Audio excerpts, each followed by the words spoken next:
Okay, no, it's not a black screen anymore. Hello! That was literally, it was supposed to be dramatic timing with how answers ended. A black screen for a couple frames and then go to you. Oh, wow. Instead, you ruined it by laughing as if it was a mistake. That wasn't a mistake. That was me trying to be cool.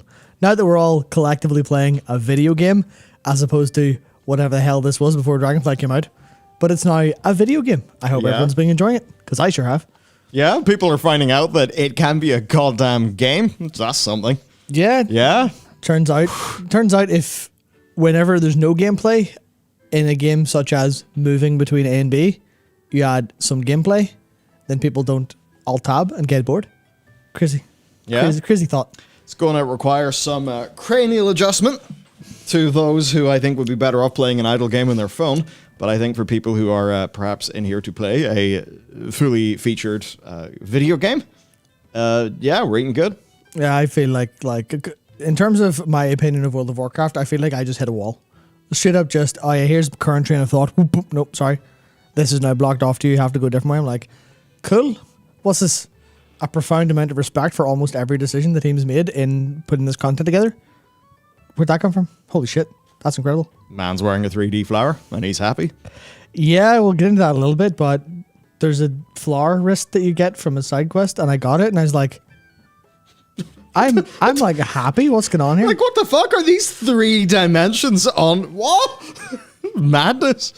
God, yeah, now we just got, I don't know, 3D chest armor, then we're all good.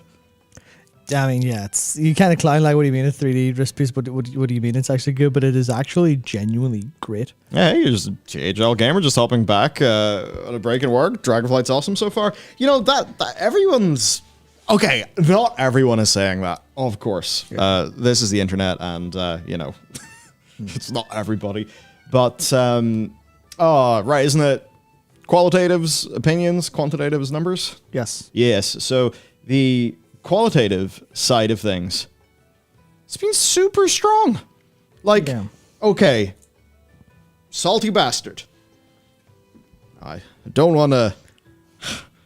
I don't want to be casting foul aspersions on you, Matt. Yeah. Salty bastard. Yes, less so of late, but generally speaking, yes. It's that every decision that it seemed the development team were making in World of Warcraft was not intentionally, but accidentally, like putting players into an Iron Maiden. For some reason, no, they just didn't seem to trust them to say, here's some stuff, would you like to play it? Yeah. They always just went, no, get in the fucking pit and work. And now they're saying, hey, do you want to play a video game? Like, does this video game have content? Yep. Does it have gameplay? Yep. Yeah? Are you forcing me to anything? Not really. Okay. Sounds amenable to me. Armand Dakor? Salty bastard? Yeah. Guess what he tweeted? Oh, yeah. This truly does feel like the game I originally fell in love with at school. The sense of mystery, awe, vastness, and abundance of optional stuff to do, all the while being able to do very little extra to stay relevant at endgame, plus the ambience, music, and side story slap.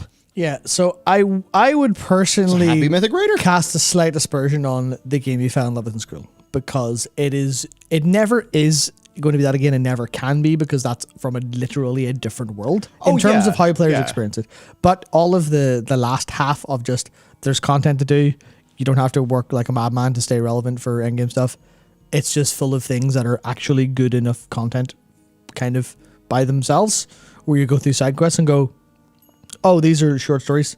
These are short stories with emotionally compelling character arcs that are like, it does happen over 2 events and like 10 lines of dialogue, but it's still meaningful. It's still telling a story. Yeah, I mean, and you go, okay. This is shocking, but since the earliest days, mankind has been pretty attracted to stories.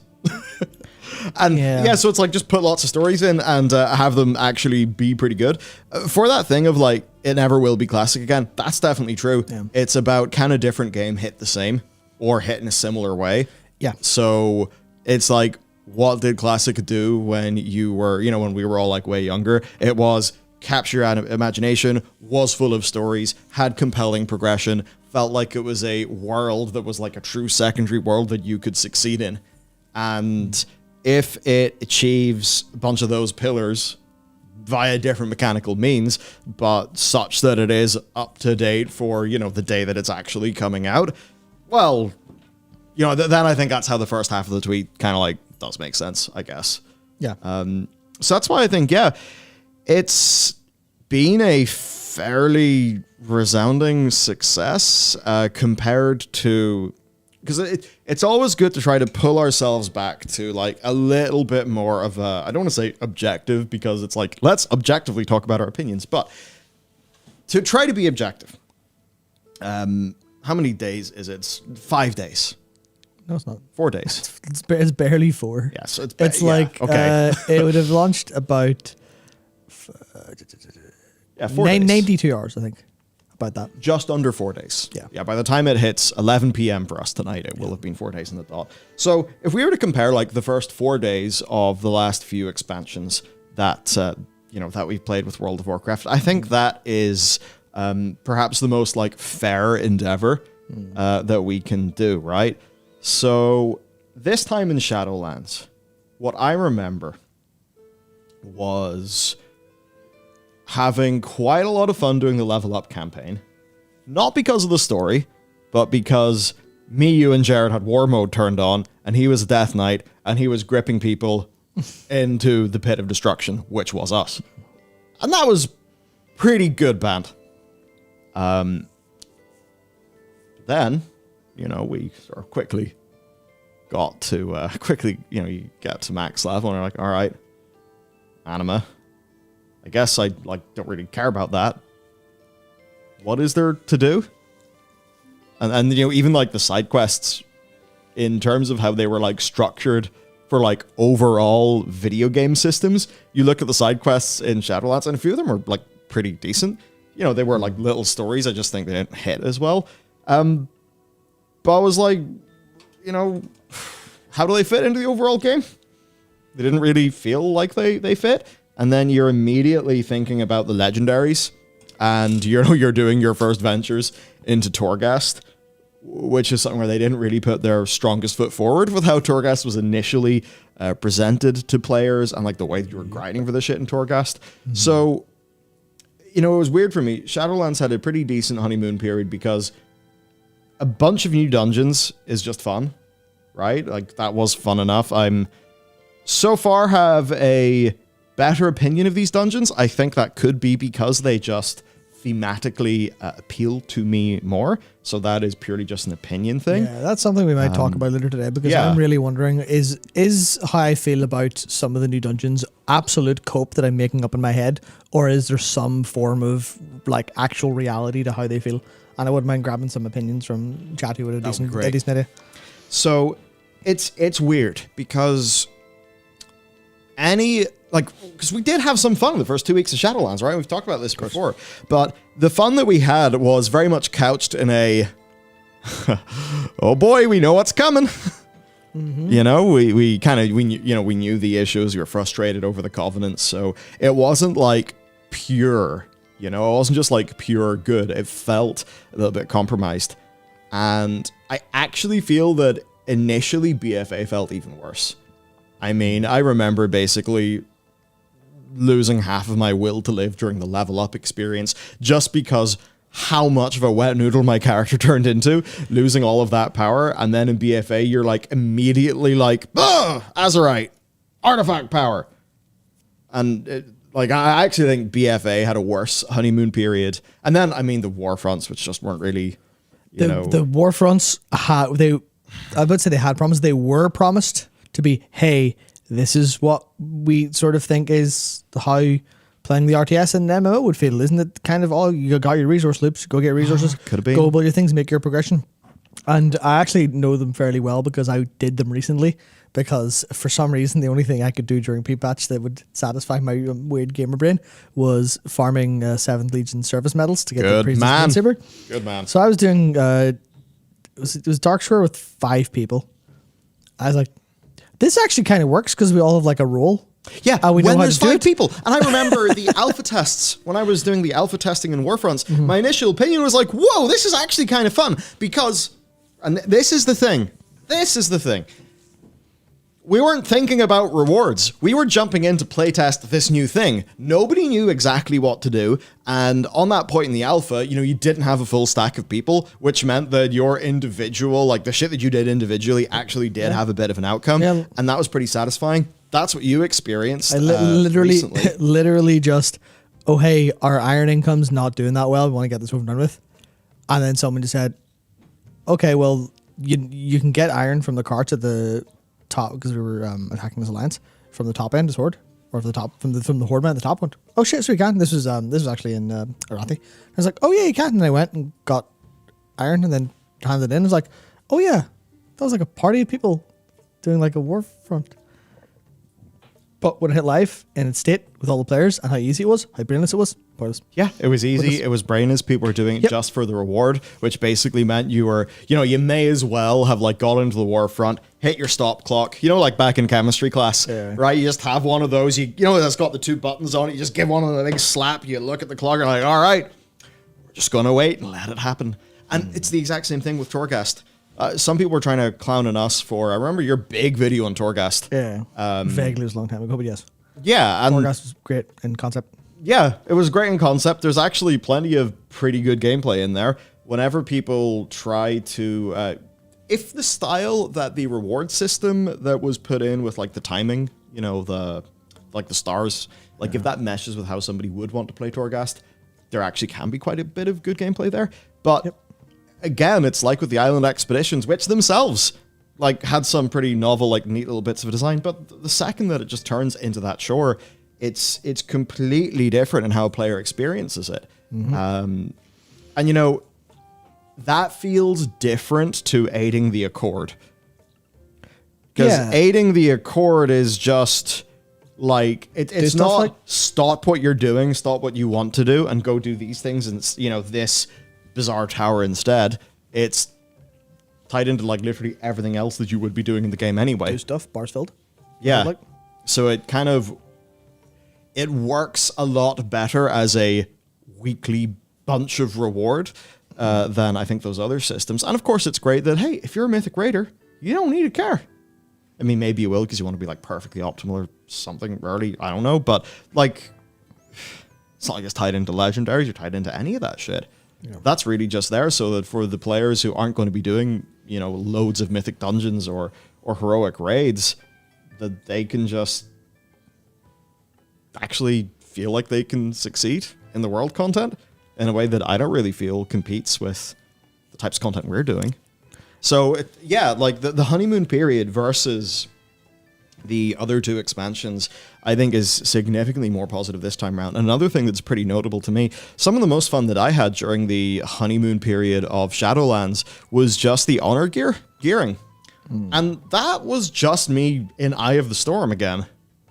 That was fun because I wanted to get that gear and, I was using, the explosive trap that bounces people away so you knock them into the big void. Like, that was the sort of fun that I was having. That wasn't Shadowlands content. That was the gameplay. Yeah. Now, I could be doing that and having lots of fun right now.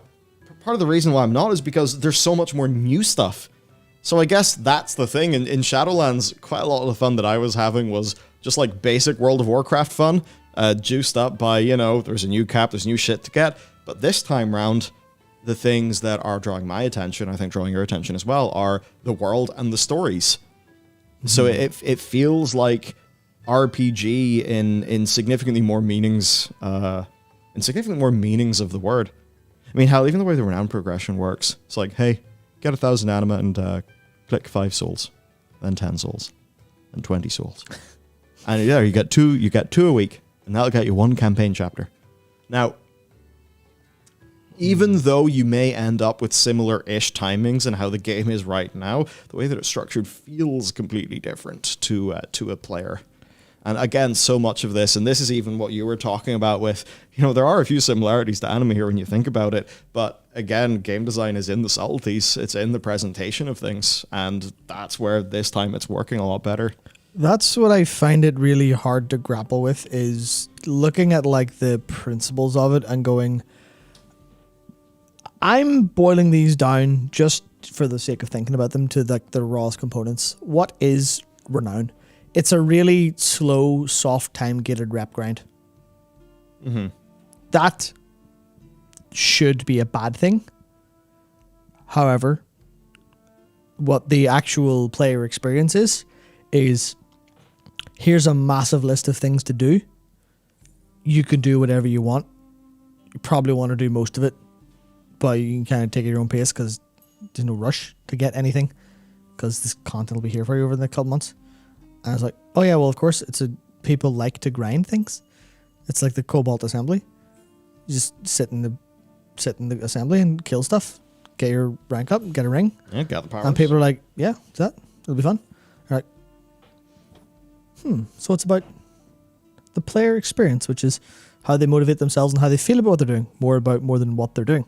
Because that's the whole thing about like, why does one person like a video game and the other person doesn't? You're like, well, obviously there's something in the person that changes how they feel things, and the game kind of does that. Because it was Liz tweeted earlier on.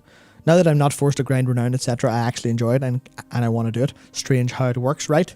And I was just like, yeah, that's one of the sort of leading fields of psychology at the minute is self-determination theory, and that's the idea that the autonomy, competence, and the other ones I can't remember, even though I was looking at it earlier today.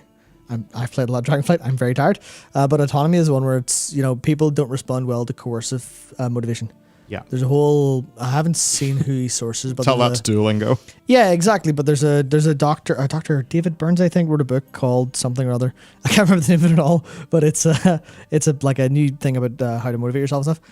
And I'm reading the synopsis. He talks a lot about don't tell yourself you should or have to do things, because people don't like having to do things. People like wanting to do things.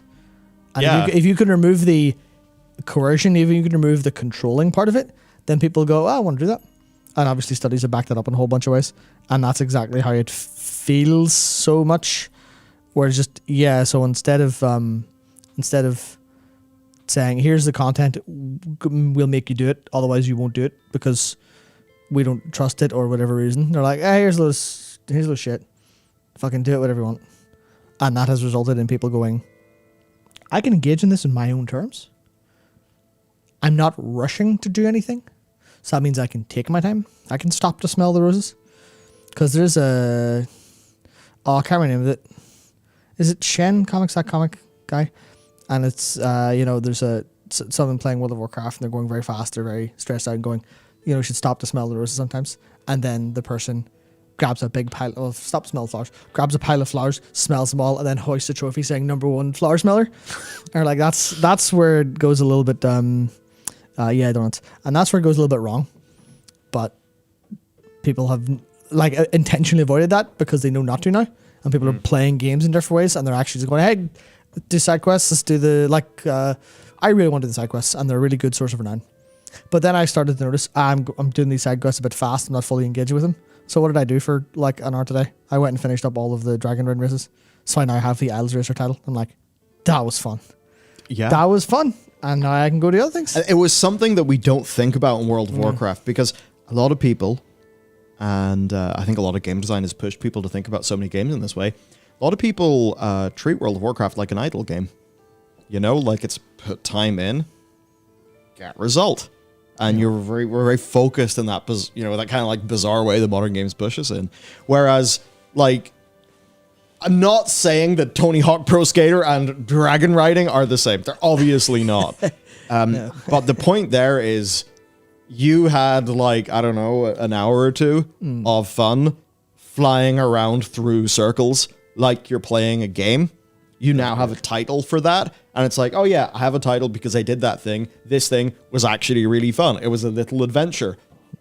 Probably in 6 months, in 6 months versus just like talking about a grind you did, you'll be like, oh yeah, that was the day I got Isles Racer. That was a thing that I did. It was an activity. It was a slice of game. Right? Like, a lot of time people will judge a game that comes out by like, how many hours of gameplay will I get? And sometimes we need to talk about then the quality of that gameplay, because how much of that is just doing the same thing versus how much of that is you doing a bunch of races, having fun.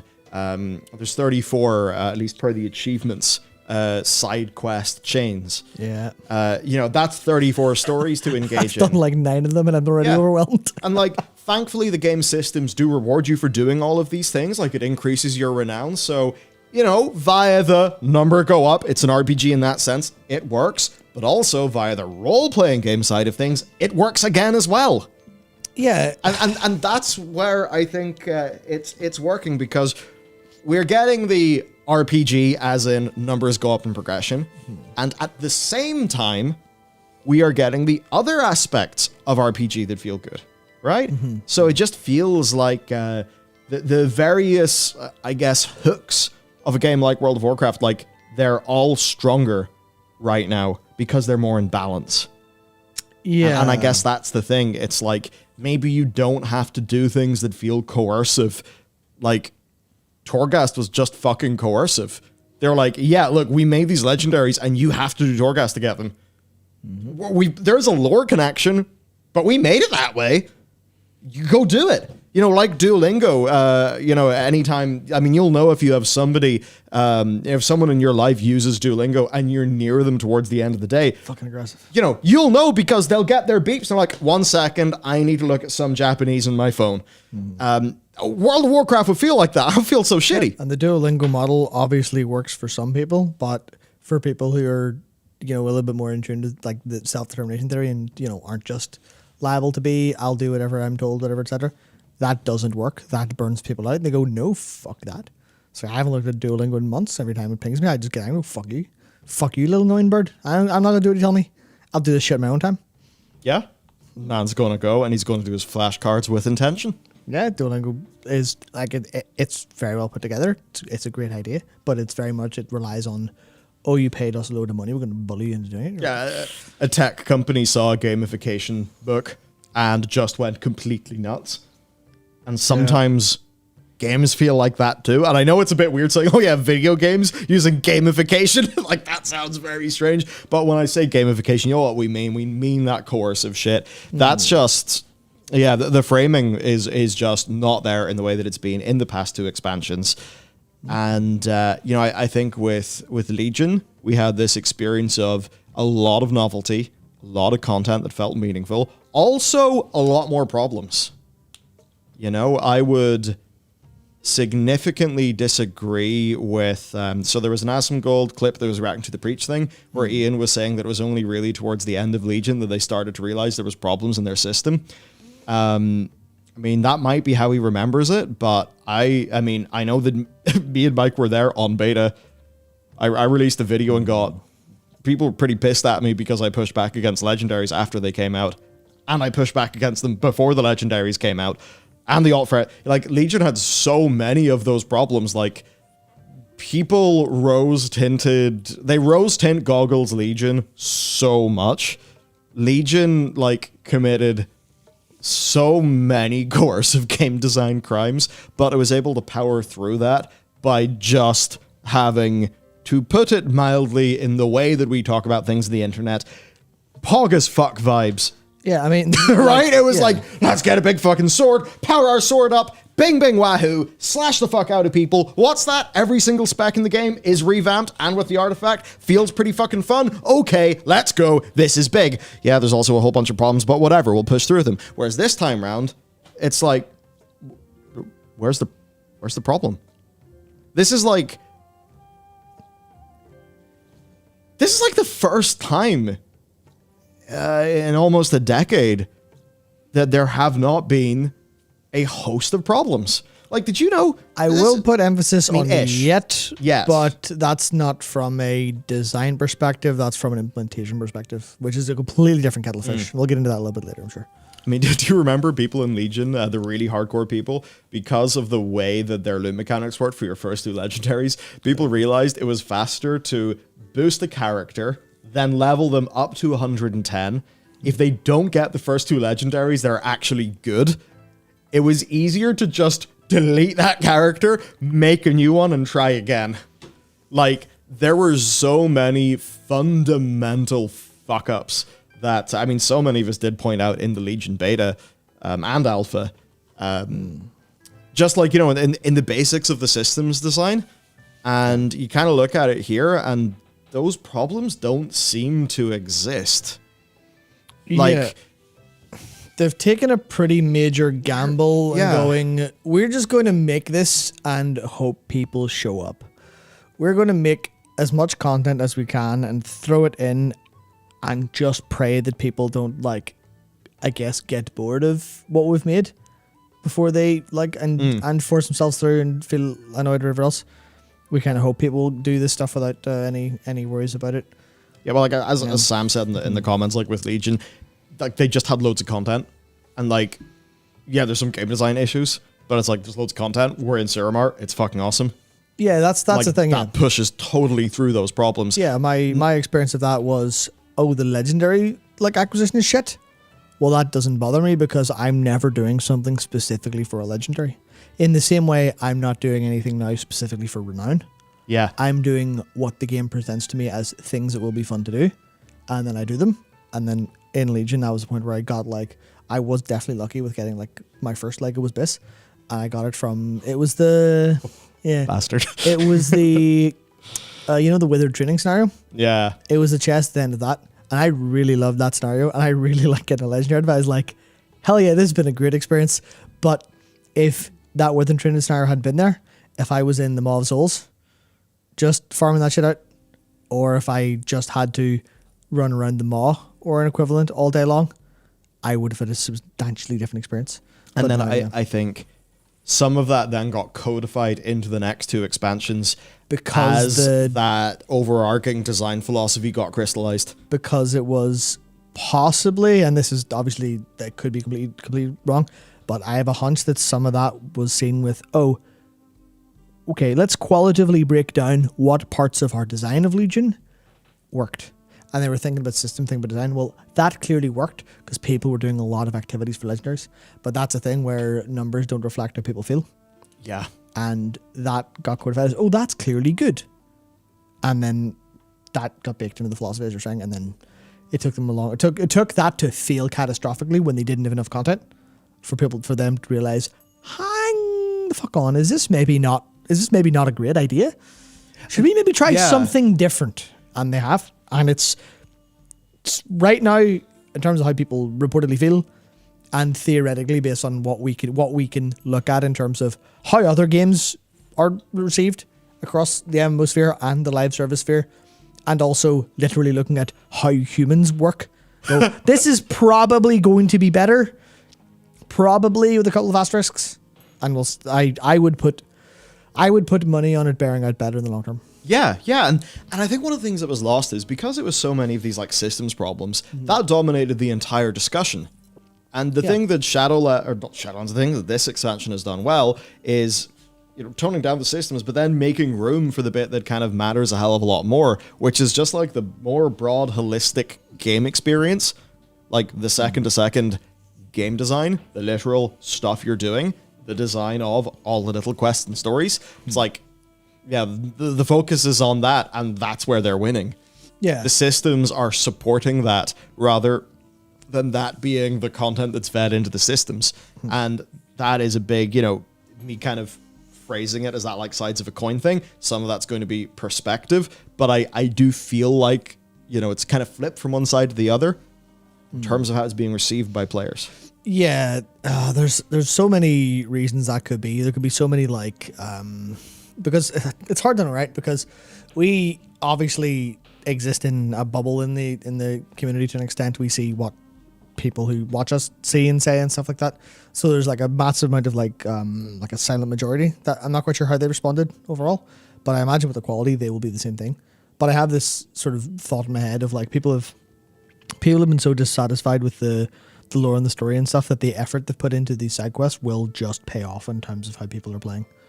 It will likely just pay off for everyone engaging with content and the world, and it'll just be good times, I think. Yeah. One of the things that we were talking about like content strategy and all of that before this came out, and we were noticing like, yeah, lore videos, like we put a lot of care into them, but they don't necessarily get views versus some other sorts of videos. And we were thinking like, okay, why is this? It's because people have been resoundingly like divested from the lore, over time. And the only way that this stuff is actually going to be successful in the future is if people become emotionally reinvested into the world of Warcraft in the same way that they initially got invested into it because they were 13 years old, traipsing around a big enchanted forest with cool music and a bunch of badass people with warglaives. And, sure, more simple stories, but it felt like this big, vast, expansive world. And that captured people's imaginations. And now, like, even take the dragon with the dwarf visage. Ferris. Yeah. Very short quest. Veritas. Very short quest. It actually does get paid off later on. Won't spoil that, but it's really nice.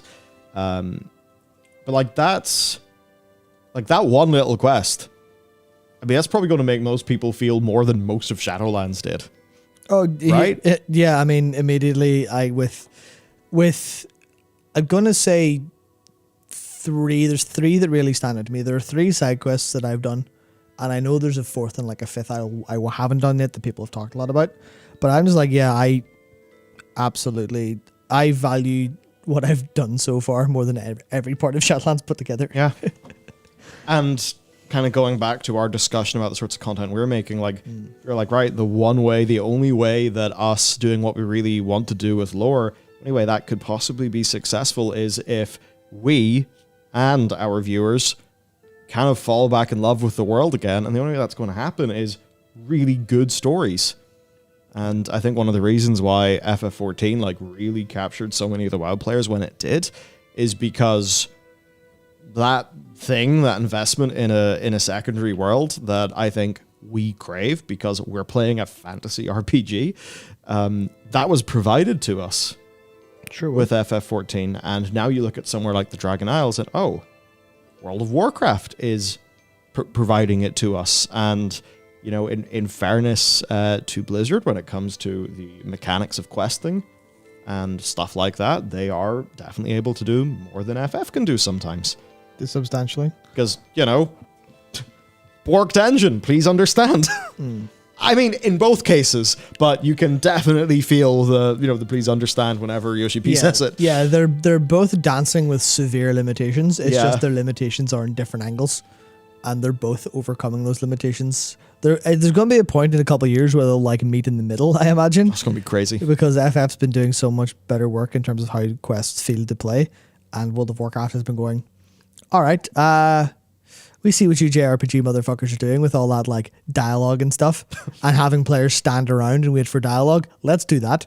And everyone's like, wait, so I just finished a question and I could just mount up and fly away, but immediately the NPCs start talking again and start moving over to, in this one specific area, they're moving over to the cliff just to continue the conversation.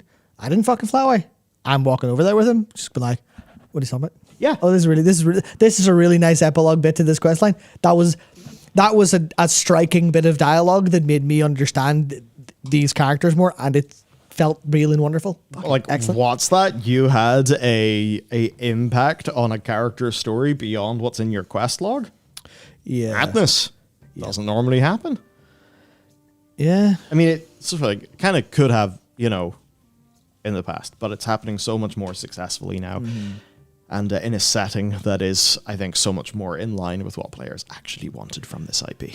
That's one of the biggest wins so far. Is it's not just about it being dragons, right? Because you go, it's dragons, it's Dragonlance, it's Azeroth. There's hard to describe little bits of just how they're doing things right with the kind of characters you see, the kind of characters you speak to, the kind of people that you know being there, not even doing anything, just being there, but in a way that makes more contextual sense. The example I'll use is we always hate the shit out of how Bane was treated in Shadowlands. Because Bane was there and he sat there and did nothing. There's a Tauren who is sat in a place in the Dragon Isles doing nothing that we can visibly see. However, to me it feels substantially different because of the context of that whole area. So Bane sat in the Shadowlands. What do you think he does? You don't know anything. There's no hint of what he's doing. It's just he's normal. Like, is he shopping? Is he at the auction house? He doesn't walk around and speak to anybody. He's just there. So the Tauren in the Unaran Plains that I'm talking about is Lasan Skyhorn from High Mountain. Because I was like walking past and I saw Aviash, his bird, out of the corner of my eye. I was like, wait, that's your man's bird. And then I went over and I saw him standing, but he's standing around where the Grand Hunt trainer is, where all like the Shikar Hunt stuff like begins. And the context there is me going, oh, yeah. The High Mountain, because the Tauren and the Chieftain the Tauren and the Centaur have that weird thing, but the High Mountain didn't have that weird thing with the Centaur, so it makes sense for the High Mountain Tauren to be there, and obviously big into hunting. So they're clearly, I can tell the intent is for them to be like hunting together and learning from each other. And obviously, like as a representative of the High Mountain, you're like, okay, that's really cool. Yeah. All you did is you remembered an NPC that I liked and put it in the game where it makes sense for the NPC to be, and I'm like, that's good. Now I feel like the whole actual world makes a little bit more sense, and that's all it took, was having an understanding of what people will think contextually for a character being there. And it's the small things like that, the small little understanding of who makes sense to be here, what makes sense to be here, what do we think is happening. Can we realize that in the game? Which is very different to our historical experience of why is everything on the fucking cutting room floor in the writer's room as opposed to being in the game somewhere. Your investment is actually rewarded. Yeah, more or less. That's the big, like, didn't feel like that as much in the past. Like for some supers, Rainer, so much of my friends can't believe how much fun they're having again. And we've all thought there had to be a load-bearing curmudgeon that had to have gotten fired suddenly. That's why it's all good. There is. You do wonder why. I think some sort of large shift happened. I have some theories. I think if you ask anyone at Blizzard, the answer will unanimously be we have hired up and we're out of the mire of COVID. We've figured out remote working principles, etc., etc. And I think there's definitely truth to that, but in a way that they'll never speak. I think there's a lot of, and this is how. So everything comes together quite well, but there's definitely elements that feel disparate. Where you kind of go, well, that feels a bit different to what I did over here. That feels different to what I did over here. And it feels to me like there's been a lot more creative delegation. That's it. And maybe it's because we're not in the Shadowlands anymore. Maybe it's because we're in the Dragon Isles and there's a lot more freedom and a lot less kind of, top-down creative ownership. This is entirely theoretical, of course. I feel like there's a lot more people got to go, this is a cool idea, can I put it in? But they didn't even have to ask, can I put it in? Or maybe they asked someone who was, their team lead. Because I remember in the video about the credits and counting staff, I noticed there's a lot more people considered leads of teams. Mm-hmm. Where it was like, here's all the quest designers, but no lead quest designer. I'm not sure that's true, but it was some of those were like, oh, there's a lot more people actually being lead, which means there's a lot more people going, or theoretically going, hello, lead quest designer, I have an idea for a quest, can I put it in? And they're like, yeah, fucking sounds good. As opposed to it theoretically it being, okay, we have to feed this up the chain to someone very up. Well, we have to go and say, hello, can we have Miguel and Thomas Bright be crafters who show you give you artisan's medal every week and sit on a bench together, and that has to go on a piece of paper up to Ian for Ian to greenlight it. It feels like there's some shift in leadership that led to more delegation. Yeah, so like the whole story of things around patch 9.1.5 was people getting a little bit more autonomy. Yeah. Like, that's everything we'd heard, and that certainly does seem to track through to now. And you felt it in 9.2 as well, big time. Yeah, with the protoform synthesis. That was a system that seemingly came out of nowhere. And I think, I'm sure multiple devs worked on it, but I know one was saying on Twitter, I can't remember who it was, but they were saying that they were like in charge of that and led it. And you're like, that's a good ass system. Like, a little bit grindy at times, but sometimes people like a grind in that sense. You're like, yeah. So it feels like there's a lot more of that, a lot more creativity involved in each individual quest, a lot more freedom. Yeah. Which does have some downsides when you think about, hey, how come you give this like super serious side quest that like engages with very real feelings, and then there's just this other one that's a bit of a joke or whatever else. You're like, yeah, fucking that, maybe not entirely super cohesive, but you're not going to have cohesion without downsides. Yeah, it's like sometimes that stuff's fine too. More is more. Yeah, that's I think that's one of the big takeaways. Where you go, you've got the Grand Hunt and you've also got Defend the Soup. And in a world where you have Defend the Soup, it's like, have you done the soup yet? Funny enough, no. There's a... I've seen the cutscenes and they're really nice. That, I was so unbelievably surprised by how much fun that was in like the way you actually did it. It was wonderful. But it's either that exists at the same time you go to the Cobalt Assembly and you pick up Anima Power's light to murder other people. And the same time you go kill a load of beasts and fight bosses that are threatened to kill you in the world, even in a group, because they have massive spreads and stacks. You're like, nice. Yeah, it's almost like some patch 5.3 things are being extrapolated. Remember 5.3? Yes. The War in the Barrens. I mean, it was janky. It was certainly an early prototype of what some sorts of content could be. Yeah.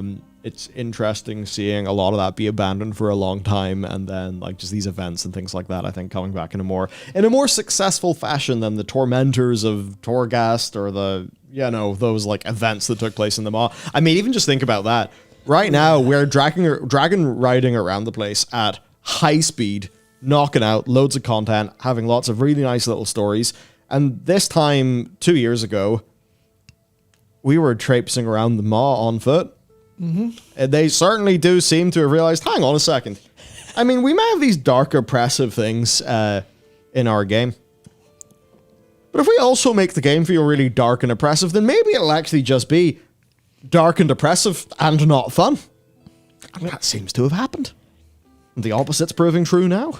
Yeah, it's really, really hard to overstate how important having fun and having the feeling of fun and the atmosphere of fun can contribute to actual fun.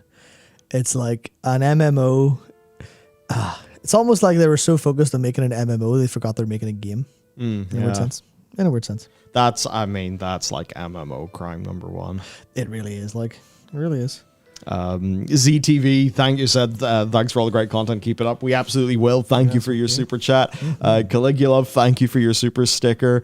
As well. What? Fun in a video game? Yeah. I know. the next comment, what? Atmosphere in a video game affects mood? Who'd have thought of that? That's the thing. It's like one thing when we're going into the patch content of this. Broken Shore, Torn Wastes, Horthia. At least Macari was there. Yeah, at least Macari was there. That's definitely true. But like, even some of like the Hellfire Peninsula stuff and what, it's like, I get it. The baddies lair might not be a bright, happy place. Sand and jungle. But also, if you're just sending the players into the realm of gray and brown and dark, and they are fighting gray and, just like these boring enemies, it'll just feel like a bit blech. And they were never really able to achieve it in such a way, like, there's obviously a lot of darkness in Dark Souls, but there's also quite a lot of beauty and wonder in those that I think they never really achieved in, like, your Corthias or the Maw. I guess, as Just a Rat says, Grey Nebulous Megadeth Zone. I mean, if it felt like actual Megadeth, the band, that would be actually pretty sweet, because we would be grapple hooking through the Megadeth zone with a chainsaw killing demons. Something a little bit more Doom-like.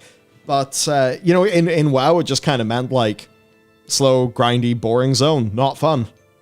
And here, it's like, oh, bright, wide open spaces, colorful, feels like a world, not a theme park like Shadowlands did. Like, oh, okay, this is good. Yeah, that's actually a weird thing, right? Where if you look at the map of the Dragon Isles, it does look pretty theme parky. In terms of things are really close together, and you cross a mountain ridge, you go from the Obsidian Citadel down to Onaran Plains, you're like, well, that's a bit thing. But what really helps that is the scale. Yeah. The scale where you actually feel like you have to cross a big thing, or you do have to skyward ascent 3 or 4 times to get from all of the lava to not lava, and you go, that, I'm no geologist, but that seems to make a little more sense than I've crossed a mountain range and the sky was orange, now it's green. I love flying into Feralis from Silithus. That was great. Yeah, like it does feel so much more like a world. And, the thing that so many of us had been saying since, I guess WoD was where like the whole flight debate really exploded. It was like, remember the Storm Peaks? You guys have designed zones accessible from launch with flying. You can use that to achieve a sense of scale and, and majesty that feels truly mythical. And that's what sparks the imagination. Or in the case of Icecrown, like, you can make the floor dangerous. And flying kind of lets you do that and still have it be a good zone for gameplay. Obviously with, I think, significantly more enjoyable mechanics, they're now embracing a lot of that feedback from well over a decade ago. From 15 years ago for going back to, or almost 15 years ago for going back to 2008. Which is pretty crazy. That now those lessons of scale and stuff, like when you're looking up at Valdrakken or something, and Tierhold, like that feels kind of Storm Peaksy. It's big, yeah. In terms of its scale. Like, could you imagine dragon riding the Storm Peaks? Hey, Blizzard. It wouldn't be big enough, but yeah. Yeah, it's like, hey, Blizz, if you want a random time walking event to do, just do the, I don't know how you could possibly do this, but just put a buff on for anyone who's zoned into the Storm Peaks that just says, fuck it, you can use your dragon riding mount here. I mean, sure, maybe it'll explode and break. I don't know, probably explode and break. SOAR exists, it wouldn't. SOAR exists, it wouldn't. Yeah, I guess my point is, that was a zone that was designed to embrace flight. It's kind of funny how that sort of thing would actually still today shine with the dragon riding. But as you said, it's like, yeah, sorry, we've got to make the Storm Peaks bigger. And fuck, Northrend was massive. Yeah, it'll be nothing if you're going around it at 800, 1,000% speed. Because it is crazy. But yeah, it's crazy stuff. Domikaze dropped us a super. I feel like this, with this formula, there's a huge potential for hidden lore everywhere in secrets. We're going to be discovering this stuff for a while. That is the resounding feeling of playing. Yeah. Just give it for a second. If they can, I know the feeling. If they can continue to encrypt things well enough and then somehow disguise them so they're not just data mined immediately, that'll work. Even if that's, I guess the way to do that would probably be environmental storytelling a little bit more so, instead of here's a book that with text, but it's more here's what you can just do. Here's what. Oh, actually, there's a good example of this. There is cave art. Yeah, I love that. So symbol heavy cave art. I know Dakor posted a lot of them today to our Discord, and I was looking at them going, is that a cave with lava in it? And a load of things that look like human sized, and then on the path down to the cave there's a thing that looked bigger than humans. Is that 10.1 teased on a bit of cave art? Or am I reading into it and is it something completely different? And it's like, good luck data mining that fucking sputter. Yeah. That's just some cave art. And you see it in context, go, oh, that's like the iconography stuff. You're like, cave painting, that's great. That's a great way to do that. And there's so much more area, there's so many more caves. Because even then, I was like, I'm pretty sure I've seen whatever there is to see in the Waking Shore. That's grand. And then I flew around, it's like, why can't I get this Expedition Scouts pack? And I was like, oh, this cliff face has a load of caves in it. Of course. And then I didn't find a load of stuff. I'm like, I haven't seen anyone talk about these 3 Jarden over the Apex Proto Drake, but I'm in here grabbing a pack and I see them like, oh, they're not. Oh, maybe the Jarden aren't all bad. Interesting. hang on, is that environmental storage? Good job, Blizzard. Good job, Blizzard. I've had a thought and I've had a feeling from flying into a cave to pick up a pack. You have just smuggled, you've taken, do your renown, motherfucker, and you've just smuggled in content. I'm like, yes. Thank you. Yeah, man, Warnall super saying, with the drag through visage mechanic, do you think this could open the door for other WoW races that have been passed over, whether it's like armor missing, like with Naga, Centaur, Dryads, Keepers, size issues like Ogres, or a lack of having a form like an Ethereal? That's an interesting one. You see, Blizzard, they really, you know, they like to have things very much tie into the expansion that they're doing. So I don't think it's ever something they would apply on a systemic level. But I feel like if they really thought, okay, we need to have ethereals in this expansion somehow, they'd probably be just more willing to give it a shot. Yeah, that's the thing where obviously you can talk with the visage form being, oh yeah, well, yeah, you can't display all your armor, but you can. It's like, well, no. The cat's out of the bag. Let people not have armor. Let people not have armor and just do what they want. Like, yeah, I mean, cat druids have been doing that for years and they've been happy enough. Very happy. I love having my beautiful transmog not visible at any point in time during content. That's really good. That's honestly why I played Moonkin for a long time with Astral Form. I get that. I mean, I click Shadow Form. I was like, all right, my lovely transmog is transparent now. My color matching was for naught. Well, you see, that's okay because I can, you know, have the Vexiona styled mount. Well, I mean, I can't now, can I? Give us a Void Dragon somehow, please, for dragon riding. Now, here's a good one from Sir Non-Applicable, who supered us saying, why does dark depressing zones like, say, Tirisfal Glades or Duskwood work, but the Maw fail? That's a fun one. So I think some of that is some narrative context in how those zones are deeply tied into the existing lore of Warcraft and felt very like well placed within the world, how they were a part of your character's journey where you're going through them to another place and they were just a part of your journey. Some of it's also kind of mechanical where it's like, hey, this zone is kind of like more like this theme for a bit. Makes sense of the story. We'll do that. You move over somewhere else, but your game mechanics wouldn't necessarily totally ream you for it.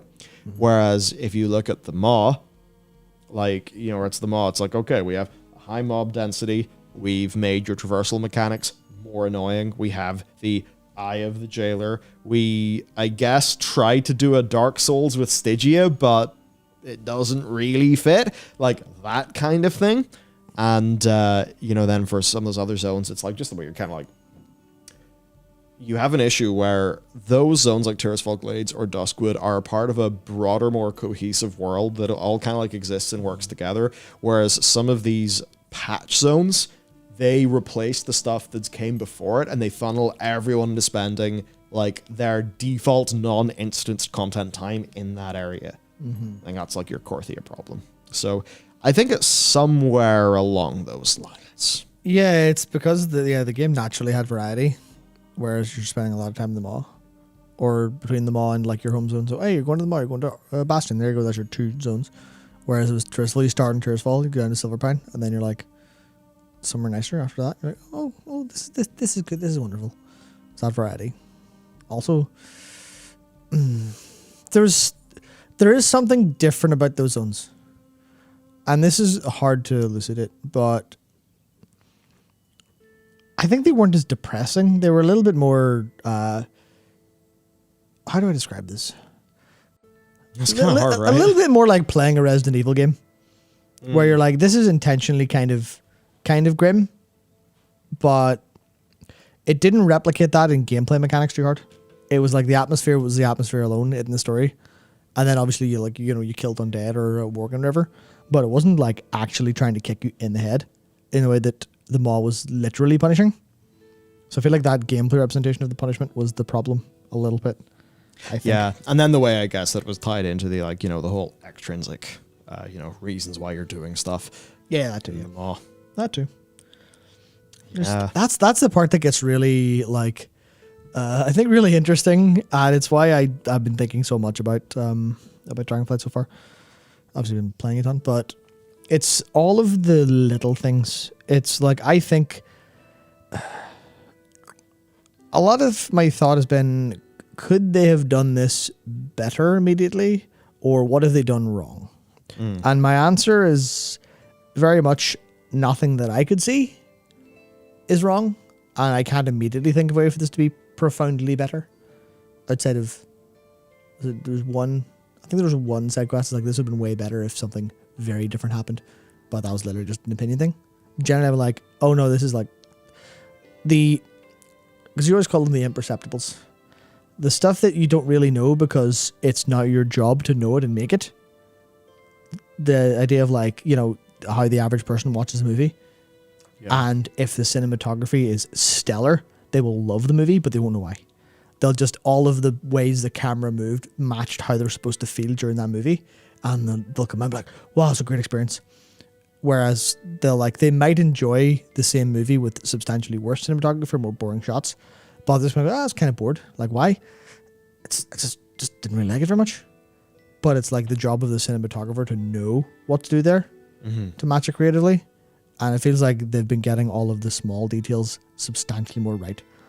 In terms of how, like, and this isn't just like in terms of writing the quests or laying them out. It's like the pacing of everything, the pacing of how quests blend together in the like actual story, the pacing of like how far world quests are apart. At it, like when you start a dragon ride between them, where it's like you don't have to go, especially if you're doing them like kind of traveling salesman efficiently enough. You're not sitting there going, well, it took me too long to get there, so I'm a little bit bored. It's always like, the pacing of everything is just done substantially better than before. And that translates to world quests having like a 3.5-day timer, where you're sat going, I'm in no rush. I don't have to rush this. I can come back and like, sure, there's like 14 world quests on the map. Shit, that's a lot of world quests. But I've got 2.5 days or 3 days to do them. I'll crack out the ones in the Azure span here. Now I'm here. Maybe I'll go Cobalt. Oh, the fucking soup is up. I'll go eat some soup. And you just kind of go around. Oh, there's plenty of stuff to do. It feels just overall better. And also, your dragon is going at like Mach 5.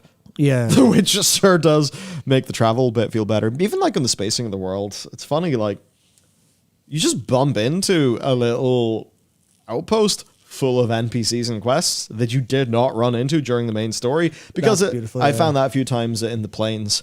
And it just makes you feel like, oh yeah, there's other people who came here for other reasons. I didn't bump into them when I was doing this main storyline about the Knockhood and the Primalists. Something else going on in this zone. Maybe I should go over there and see. Yeah, especially when you find, I think that's good for a lot of is the term exogenous, the ones who live there?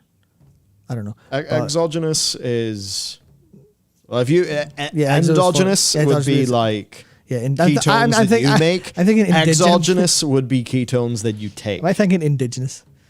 I think it's indigenous, yeah. Yeah, so the indigenous ones, I'm like, this is pretty good. But I really like the Dragon Scale Expedition Camp. Every time you find a camp, they're doing something interesting. And there's like a nice range of races from around Azeroth. And it's the one in the north of Azure Span, I believe. And it's just, there's the fucking panda and the gnome innkeeper sitting playing Hearthstone. I'm like, this is great. And there's like the health inspector who wants to make sure the water's clean to drink. And the dwarves who are looking you to go get materials to make beer. And these aren't very important, but they're just an expedition looking for stuff. I didn't show up and go, all right, over there's a load of native tribes that are annoying us, so kill them all, please, like we've historically done in a lot of World of Warcraft. This time it's just, we need some beer, go get us some beer, and you're like, fuck it, might as well. Or, help, there's a ghost stolen my prized Hearthstone card, go get it back so I can duel it. And you're like, yeah, it's great. It's actually just, it's fun stuff, and it's completely disconnected from anything. It's literally just a fun little thing to do. And it's not always super, because I think that's what I remember a lot of rounds out and flavors the world. It's what I remember about the Shadowlands side quests. They all felt very much, we have to make sure everything lends into this sense of the Shadowlands being in danger and things going wrong, so you have to sort things out. Even with what do you call it, with the bit where you did the past stuff in Bastion, I was all like, there's a point to this. There's a point to this because obviously if the Void have invaded Bastion back in the past, and that's something I have to fucking worry about and think about. It's like I was saying with, I suppose you did Gorm in the main story and then Gorm again with all like the mask people for all the Persona 5 reference quests in Ardenweald. You're like, this is all like, this is just the Drust. This is just a lead into the Drust stuff that was cut. But I know all that. Whereas this, like, I just fucking Hearthstone. Here's some Hearthstone. Here's some beer. Here's some this. What's this quest about? This quest chain about. This quest chain is about a dragon who misses his era. Yeah. Is that it? Westfall pie. Yeah. It's Westfall pie. Just means fuck all. Yeah. Just making some pie in Westfall. Yeah. Or another one. Like, that's the thing I did. Yeah, or the other one in the south of the west of Onaran Plains. Although there's an ancient. Ancient's got a couple quests. What are the quests? The Ancient's looking after some ducks. That's the quest. And it's fucking great. Because the Ancient talks about why he looks after the ducks, how he's looked after the ducks, how long it's been, and his history. All very casually while you're looking for ducks. And then he says to you, careful of Pilot, they're always jumping down to things. And then you go look for Pilot, and you see Pilot climbing up a rock and jumping down. And you're like, this is great. A duck jumping off a rock after I was told the duck jumps off a rock is what video games are all about. Are they making a high fantasy world feel like that? Yeah. Yeah. Yeah. And Wow. obviously then you get that duck as well. You're like, yes! And then you immediately don't care because battle pets and that system sucks, but whatever. It doesn't suck. I'm just not a fan. Who knows? Maybe they'll do something with that. It seems like that one was a big commitment, and they're like, how do we keep this going? From Frostglare, some of my friends said that the Magnetar would have been a better choice than Centaur for Onaran Plains. Feels more primal. Thoughts? To that, I'd say, it actually, seeing some Magnetar stuff would be pretty cool. Yeah. I think they probably didn't do them just because the Magnetar are seen as more like, I think they run around in almost like prides. So I don't think they're really as conducive to the sort of storytelling that the Centaur actually do let you get away with. But I think that they're totally, I mean, there's obviously room for Northrend-ish things. I think that they would make a lot of sense given, like, all of the element stuff. Given how many of them were traipsing around the bones of Galakron as well. They'll all be downstairs. Yeah. Actually, that's, yeah.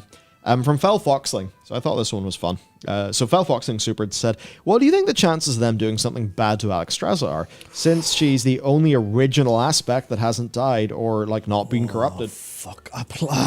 This is where I get annoyed because I immediately think, right, okay, that makes sense. So character drama through harming her in some sense would make sense. It would work. But at the same time, like, fucking give one of them a break, please. So I think some of that's the idea of you don't need your storytelling to be hyper dramatic. You don't have to have hyper permanent stakes. You can tell a story that's just a character feels really sad about something. It doesn't have to be this character's family's been wiped out and that's why they're sad. It can be this character lost something they very much appreciated, or they're stressed out about how like things are going on with them. It doesn't have to be catastrophic. So she doesn't have to like be corrupted in just, hey, here's Ysera again. Even though it would complete the arc of all the aspects being corrupted. But I feel like that was never a particularly strong arc. It just kind of happened for a bunch of different reasons. So I hope they can restrain themselves from doing so and have her just kind of take a little bit of a, I'm pretty active, but I'm struggling with things in a different way. They were showing that powerful beings are vulnerable to their own power. And that's like, you know, well and good. In this case of Alexstrasza, you know, what's the worst way that they take it? Like, the worst way that they take it is almost like a, you know, season 7 or season 8 Daenerys thing, right? Where it's like, okay, I can see the foregrounding for her going absolutely batshit. We can all see the foreshadowing, but the way this was presented in a game was like, I'm a burn a load of people. So, you know, they could have Alexstrasza look at the camera, have her eyes flash in, for, you know, first one's gold or something, and just go, y'all motherfuckers are dead. You don't fit the plan anymore, and then try to burn us all. Like, they could do something like that, but I don't think they will. Suck so that hard, would suck so bad. That'd be awful. That'd be the worst. I think what they will do is they will have, I imagine they will treat Alexstrasza like a character who has a perspective. And one of the things you do like to have happen in a story, some of the basics, include things like characters going through experiences, learning, and growing, and changing a little bit. So if you look at how Alexstrasza... Like already has. There you go. Record time. Alexstrasza is probably going to learn that there was maybe a few things that she should have known. She's probably going to think a little bit more about Razageth. She's probably going to think, do I bear some responsibility for this? Because I did just kind of lock this person away for 10,000 years and, they went stir crazy and now I can't really resolve stuff with them through peaceful means because they're really angry that I locked them away for 10,000 years. Yeah, that's...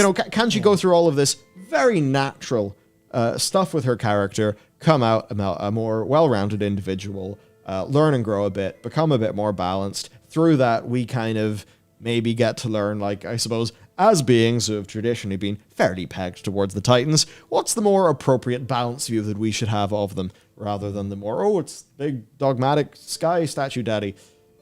There we go. They could do it just like that, and I think it would be fine. It would probably be along the lines of, look, versus a lot of shit that Void and Fel do. I mean, the Titans, as long as you don't try to fuck with them, they're happy enough. They're less bad than these other guys. But also, maybe are there some downsides to the way that they think? Should we try to be... They could take this to a nice, reasonable place that makes sense for all the characters involved, does not do any needlessly edgy shit. And that would be good and satisfying. Yeah, the question is... But also not. Yeah, the question is, can they withhold the temptation to do that? Because it's cheap drama, but that's a thing where I feel like when it comes to the really big story beats, there's still danger, right? Oh, yeah. Where it is the whole... how exactly do I describe it? We're still treating Dragonflight a little bit like an active bomb, or potentially active bomb. It's just that most of the bombs are diffused or haven't been bombs at all. So there's still a little bit of poking and prodding with walking around it with a mine detector, but going oh, okay, all right, okay, what's that going to go? No, okay. This, because it's the same with the next campaign quest stuff. It's all right, are we going to stand and have our legs blown off anytime soon? And we're so worried about that in the big narrative ways. And then gameplay wise, there's a couple things like the balance of specs in the raid, how M+ feels to people, how fast gearing is, how group loot ultimately works out. There's a couple of those things. But story wise, it's still this could still be a wee bit dire overall. But if we assume this is more of this is not like a couple of people in narrative or CDev having a crusade and doing whatever they want to, the clear emotional intelligence of how most of the campaign so far has been written, and also how all the side quests end up being written, there's clearly enough emotion, EQ points on the team to bash together a story that people will enjoy. So I'm not, how do I put it? I'm not profoundly worried. I'm just not expecting a 10 out of 10 story development. I'm just sort of going, please have completely learned the lesson when you put the cinematic creators on task to do the cinematic for, this is going to go down. Please have made a good decision back then. WoW needs to have not needs to, but it works if it has a 7 out of 10 A plot, but then good world building that people like. That's exactly what Dragonflight has been so far. Yeah. It's who gives a flying fuck about the Oathstones? No one. What's the A plot for? The A plot is for... But it represents our sacred charge. Our agreement. Yeah, the only thing Dragonflight needs is a vehicle for each of the Dragonflights. The game's called Dragonflight, to have their aspects and supporting characters have some development. And they've done that for, obviously Alex is going to be important. And she's had a little bit of drama at the start of it with the Razageth stuff. But you look at Kalik, you look at Nosdormu, you look at Chroma, you look at Rathion, Sibelian, you're like, okay, these are all obviously the Greens haven't done anything yet. But you go, okay, well, these are clearly characters who have personal struggles to overcome Yeah. in relation to their relationship to the flight. Because obviously Calic's like, family. Rathion's like, no, it should be me. Tibelian's like, you're a little annoying kid, shut the fuck up. Alex is like, have I been a shit leader actually? Oh no. And then obviously Nosdormu's going, am I about to go mental and do my flight? And these are all good things, but the A plot, in terms of you look at it from a more bullet pointy perspective, it is... The Chuckler's got the oath stones! The Chuckler's got the keys, bros! What are we going to do? So that's exactly what it is. Imagine if the jailer going for the sigils actually mattered. Bro. Imagine if that actually mattered to the characters of the Pantheon of Death. Imagine if it actually mattered and we got to see and deal with the Winter Queen being really fucked up by what happened to the thing, as opposed to her seemingly being this like, I have lost my sigil. Yeah, it's like this like forlorn stoicism she's got going on. She's like, I am sad, but etc. And like, where's the emotional development of like, we never saw anything of Bastion story-wise after Carestia got wrecked. And as Ashendan said, like, we just immediately remade the sigils again. It was actually no big deal. Yeah.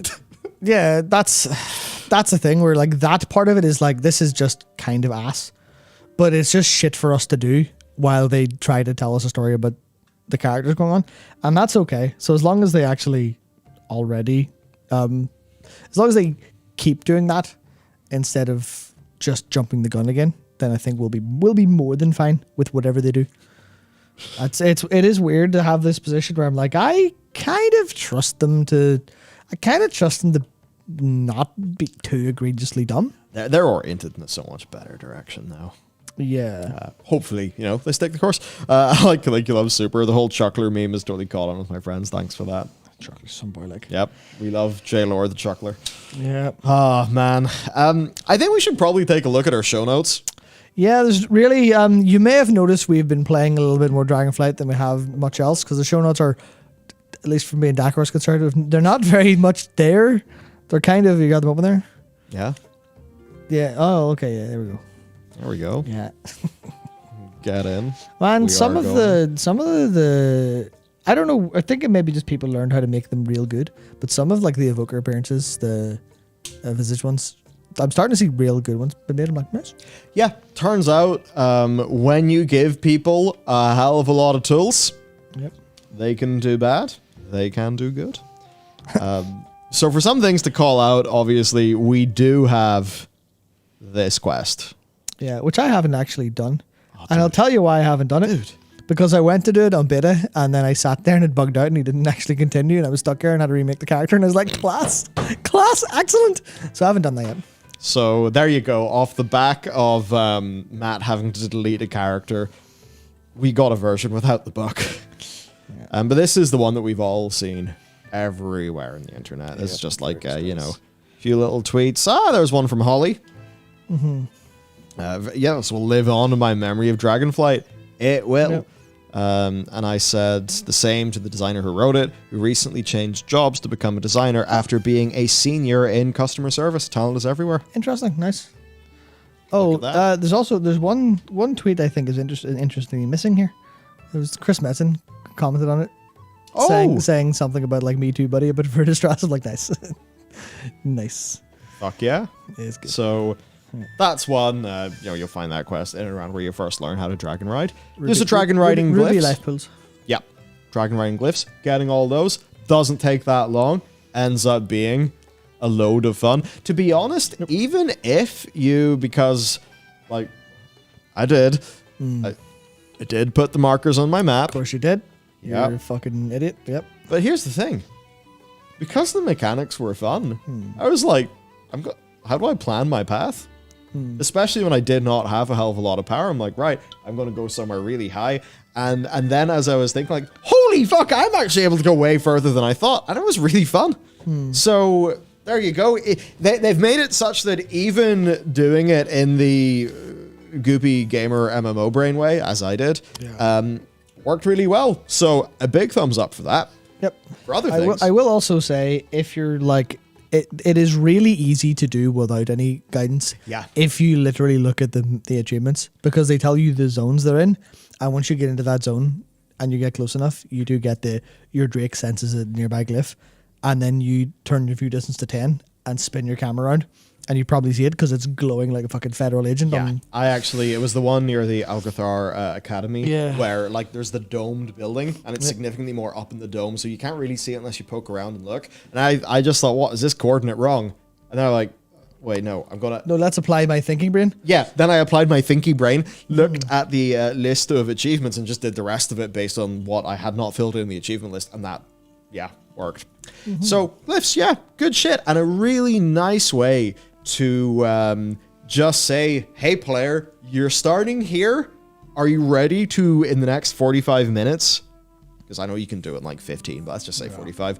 Are you ready to ascend a power curve as you learn this mechanic? That felt pretty good. Yep. Of course, we've got all of our world activities, right? There's world quests, so they're better than before. Yeah. There's still a couple that are like, just, hey, here's a quest, do it again. But a lot of them are like, hey, here's a new thing to do, or here's the water glider catchy fish one, or here's a dragon riding race that we want you to do. Get 500 gold and some renown for doing it because it's a world quest too. Are like, fucking alright. Yeah, I like doing dragon racing quests. I'll knock that one out while I'm going about my business. Like the one planting the flags on the cliffs near Valdraken. So yeah, you've got world quests. You can just do these in 2 waves. In either half of the week. So, mostly. I think I said this earlier, but I believe that was the case because there were 3.5 day timers, and it works the same with the Ilaga Nomads. Yeah, where just twice a week. However, at the time of when I logged in like 2 hours ago, the second wave of world quests, if there was one, didn't spawn at all. So unless it's literally just the cataloging ones and the climbing ones, which I haven't unlocked yet, because I haven't done much of the side quests for the expedition yet. Unless it's just those, then there might be one half of the week where there's wave of world quests up, but I'm not super sure. I need to check like tomorrow and see if more spawned. Interesting. But basically, you've got loads of time to do them. Yeah. We've of course got the dragon riding races. I've done some of the advanced ones. I've done all of the normal ones. It was just really fun, just doing the quest. For, the like racing tour quest for every single zone. And then again for the advanced. Yeah. Have you got gold on all the advanced? That's what gets you the Isles Racer. Good shit. Yeah. It's easy as fuck.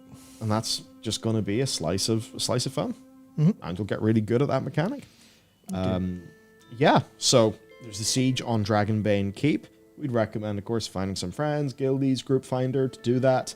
I think it's definitely intended to be a more MMO-ish group experience. Yeah, there's a lot of the things that I wanted to... I'll stop here and praise for a little bit, but all of those events are definitely like... In the same way that some of the Shadowlandsy stuff was in the Maw, especially when the jailer enemies start to appear. But generally it is like, you go there with a load of boys and get it sorted. Sometimes it's your boys, sometimes it's other boys. Obviously boys being a gender-neutral term here. Just go and sort out with little lads, and it feels great. It feels great, except when there are too many and it dies too fast, and you go, it didn't feel very good. But that's a thing for sharding to eventually sort, or the decay of player base over time as naturally happens. But it is good. Just don't think, it's 4 a.m. I'll go do the siege on Dragonbane Keep, because then you land there and go, I'm a dickhead. Yep. Or you're a Vengeance Demon Hunter anyway. We've got Siege and Dragonbane Keep. We've got the Centaur Grand Hunt, that you can do. Of course, also the Nomadic Camp that's going around offering the stuff bi-weekly, so that's all content to do. And I like how with the Grand Hunt, is it 3 times you can hand it in? 3 times hand it in, yep. Yeah, once for the main reward and then 2 more times for the trophies. For smaller, yep. And this is, I'm just going to stop anytime there's a thing and talk about it, because the Grand Hunt is really good. So there's a couple different reasons. One sec, BRB. Yeah. Bio and the big sip. Right, Grant. So there's a couple different reasons the Grand Hunt is really, really good. And number one is that it makes sense, right? It's just the Grand Hunt is there. It's the Centaur they're hunting, it's the Sugar Hunt. They're doing that, so they're asking you to come along. That vibes with the world, it vibes with everything they're doing. It's just, oh hey, we're going out. Do you want to join? Fucking right. The other thing is they're really small amounts of design they've applied to them goes a very, very, very long way. So there's amazing for skinners. Yeah, I'll talk about that in a sec. So there's what they kind of alternate between being specific named mobs you have to kill that they spawn in and killing a load of beasts. So it doesn't just feel like, oh, just go kill the thing and it's done. Or, you know, it could have been kill one mob, but instead it's do these 6 stages. And the stages vary enough in terms of what the mobs actually do that it feels like you're hunting different things. But I noticed there's one, I don't know if this is a specific one, but there is there's one that spawns invisible, and you have to have people, because obviously, right, with dragon riding, you could just dragon ride. You could just dragon overhead, scan your map, like / target. Oh, there it is, go sorted. So you wouldn't really be able to hunt. That would be a bit strong. So what they've done is they've made it invisible until people follow tracks on the ground. And that sounds like, it's another step, fuck's sake. In the sense of if people just want the reward, they'll go, oh, well, that's a barrier to my reward. But what's happened is people are going, oh, or at least I went, oh, that's flavor. That's fun. That's enjoyable. There's a little bit of, oh, we're actually hunting this thing. And that small difference completely changes from how it felt in, say, Korthia or Zereth Mortis, where 99% of what you did was see the rare come up and then like dive straight down from the mount and go, okay, well, I've tagged it, it's done. And that's something that like, that feels really good. But there's also like mechanics that you have to deal with, like the Talbuk or the, what's it called? The Longstrider, I think, whatever it was, that runs around real fast and you have to like block its path and stop it. That was like, that killed me because I wasn't moving out of its way because I was kind of like a little bit tired at that point. I'm like, that was unsurprisingly fun. It wasn't just a mob for me to kill. And then there was the other one that did like spreads and stacks. I go, oh, that's people are forced to respect mechanics because it does so much damage. And obviously it's not particularly difficult, but you still do it and go, hey, well, that's better than doing nothing. In the same way, dragon riding is better than AFK flying them out. And then also you also get to skin everything that everyone else kills. They've changed the skinning. I think because I've not skinned, I think they've changed the rules where you skin, you can skin other people's tags now, and I think they don't disappear if multiple people can skin them around. So you end up getting a lot of skinning stuff, and you need a lot because professions are crazy expensive this time. So I thought that was really, really fun. Just the way the Great Hunt or the Grand Hunt actually worked as a bit of content that feels like more than just fly down and kill something. And I thought it's those small things I think ultimately leads to people having more fun overall with the game. They don't disappear until you personally skin them. The mobs are phased in that way.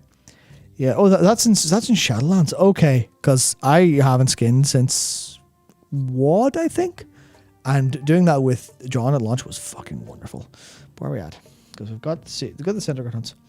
Oh yeah, because I saw someone talk about the shepherding quest. That kind of sucks. That'll be boring, especially if you have to do it twice a week because it spawns again, I think, the second time, and it was really bullshit. But then we've got the other event, which is the community feasts, and I think these are again, right? They could have just went, it's some soup. Go get us 20 fish, get us 40 fish, get us 20 fish each, get us a load of like mobs for meat, and then pick up some herbs and call it a day. They could have done that. And it could have just been, you do your mandatory hand and you hand in 50 materials, 100 materials, and we'll call it a day. You'll get your soup. But instead, they made it actually fun. They made it actually good. They filled it full of character. Because for anyone who hasn't done it yet, it is like you full on get instructions dynamically as you wait there. You respond, yes, chef, and then you go do the instruction. And sure, there's not very many instructions. Like there's only a couple. But they're really, they're fun to do. You get into a rhythm of it's simple, but it's fun. Go and get the pepper smelt from the kids, and then the smoked vine, and then something else. Or, you go get the, you go fish specific things from pools that spawn around. Or you start either bossing other people around or praising them on their work. That's another instruction you get. Or the one where you jump into the pot and you mash your extra action key to spin and stir it. And it's those things that, like, it's the fact that they could have done it the shit way, but they sat down and spent the time to make it the good way. And they made it the good way, and so it's really fun to do. And I did it for I did like twice yesterday, and both times I was like, am I playing the same fucking game? Is it the same developers in charge of this? What do you mean we went from whatever the hell we've been doing for the past couple of years to jumping in a big pot and spinning around? Because that's fun. And, you know, people are saying what do you call it? The cutscene, like the Monster Hunter cutscene where the little emphasis in. Obviously, Monster Hunter's gotten very, very big in the past couple of years in the West. So clearly they were playing Monster Hunter and went, that's a great idea. Let's do that for Community Soup. And then you get a big versatility buff out in the world and you go, I can do that. Help with world content. It's a fun thing to do. Everyone's doing it together. And especially when you're like in charge of either shouting at people or praising them, you do that to other players. So it is literally, you see the name and you're, oh yeah, that's another human I just called an asshole for not helping enough. Or, you know, as I did, I praised them all because they were doing a great job. And then you build the soup to be even better depending on how many people are helping and how like efficient everyone is. And it's just, they put a lot of effort in and it shows and it is fun. And like someone else said, there's the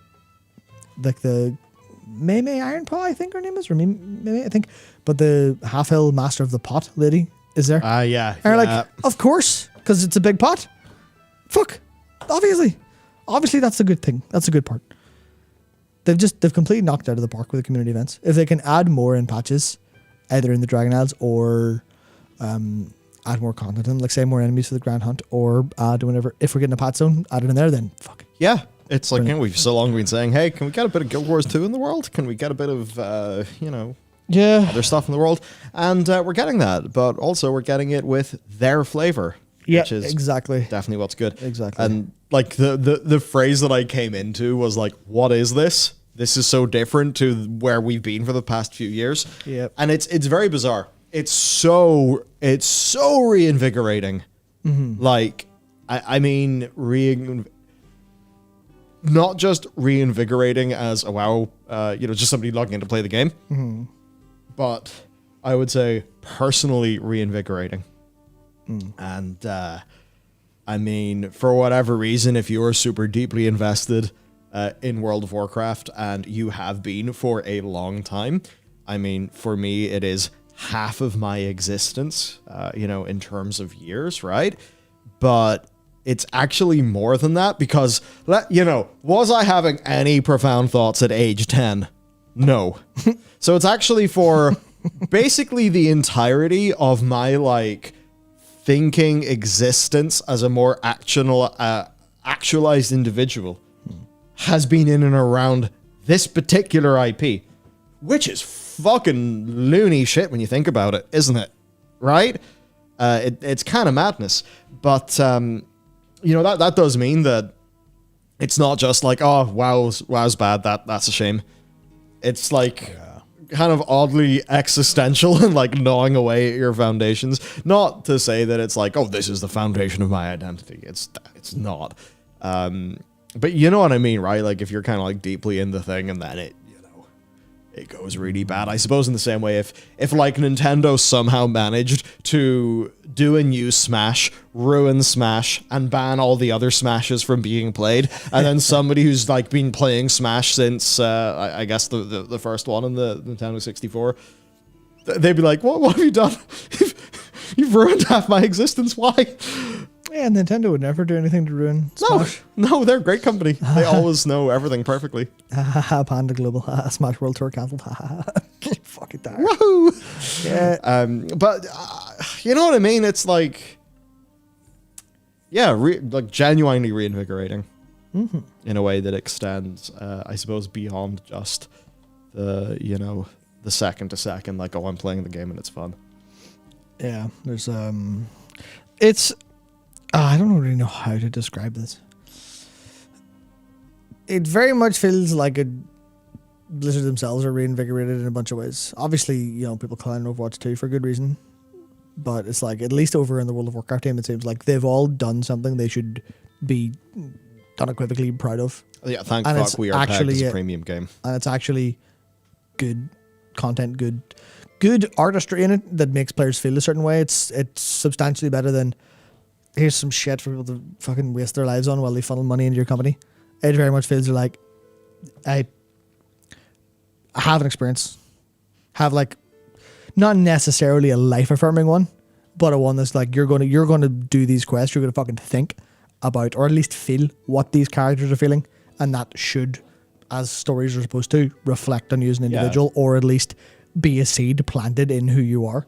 And that's the artistry of a lot of these side quests working, and a lot of how the world feels. You're like, that's what it's about. You know, I find that like in all of their pros and cons, theme parks are a fascinating analogy for so many aspects of games. Like as a business model, in things like level design, vistas, sightlines, all game designers should be looking at good theme parks and, you know, like learning the, you know, shit from like the Disney Imagineers and, you know, Universal and all that. But I guess I bring it up because, and this is specifically to contrast, was it Bob Chapek and the fucking great ruination of Disney parks and resorts that's happened over the last few years. But the kind of like ideal thing there, right, was, so you turn up, you buy a ticket, you go into the theme park, and you've bought the ticket because we have cool shit in our theme park, such as this big new ride we've made, like Expedition Everest or something, right? And, you know, the problem now is that the whole theme park experience feels so disgusting and nickel and dimey. But like with World of Warcraft, we're very lucky that we're a premium game. You know, that they never went free to play. Yeah. You know, we don't have those same concerns as Overwatch people. So now the value proposition with World of Warcraft, and yes, I do know about the in-game shop, of course, and WoW Token. But like broadly speaking, for most players, it's a case of, hey, we have a bunch of cool new systems, cool new gameplay, bunch of really good content. This is the entry fee. And we're not left in a situation like, I mean, take like Guild Wars 2, right? I mean, you could talk a lot about how great their mounts are, and they are, as like a bit of, you know, game. But because that's buy to play with no subscription, which, you know, they obviously do face content cadence downsides because of that. But if you want to customize your mount, you know, get a whole bunch of, you know, new skins and stuff, that's money. That's gems. Mm-hmm. And you can turn your gold into gems, but the whole thing is just time is money. So it was like, it was fun going to the rostrum and showing the Guild Wars 2 playing girlfriend. Oh yeah, this is what it's like in this game. That's a more premium a la carte experience. There's zero extra monetization to dragon riding. The monetization is, it's cool, so you pay the subscription fee. And then you know, compared to like an Overwatch 2 situation. Yeah. And thank fuck that's where we are. Yeah, well, you buy the World of Warcraft token to get the Razorgeth appearance from Mythic Boost, but beyond that, yes. Yes. In case you were worried that Matt was dead, he's still alive. Yeah, I mean, yeah. There will be a point today where we'll talk about all of the ticking time bombs. There's like, oh, go on. What's the deal with this buff positive Matt? What's going on? Yeah. Times are mad. Yeah. John, didn't we literally make a video about time equals money on the Yellow channel? No, it was actually the Warcraft channel. It's called Time is Money. And it proved that time is money in video games. Because, oh, man. I guess to continue going through our show notes, we then do have renown and all the things that you can do there, which, you know, basically just means fucking everything. Fucking everything. There you go. Yeah. Go play the game. Yeah, look for shit on your map. Do daily or do weekly dungeon and battleground quests. Look for more shit on your map. Do little quests. Get BTW quests. It'll put all the side quest chains on your map so you don't miss any and do them all sort of. Well, that's handy for ensuring people don't miss the content that's there, because it can be hard to track. There are definitely quests that are like, I would definitely like do it at the end when you're cleaning up. Mm-hmm.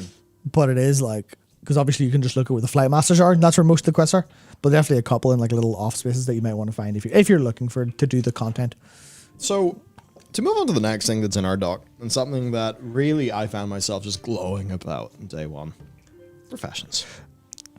As chat has gotten into, there are a lot of asterisks with this, such as alchemy not really working. It broke. But yeah, it broke, and it's broke in more ways than Blizzard acknowledged. It's broke. but over time things will be better. Yeah, I guess the thing that we want to talk about is the overall design. The overall design. It's a game now. Professions is a game.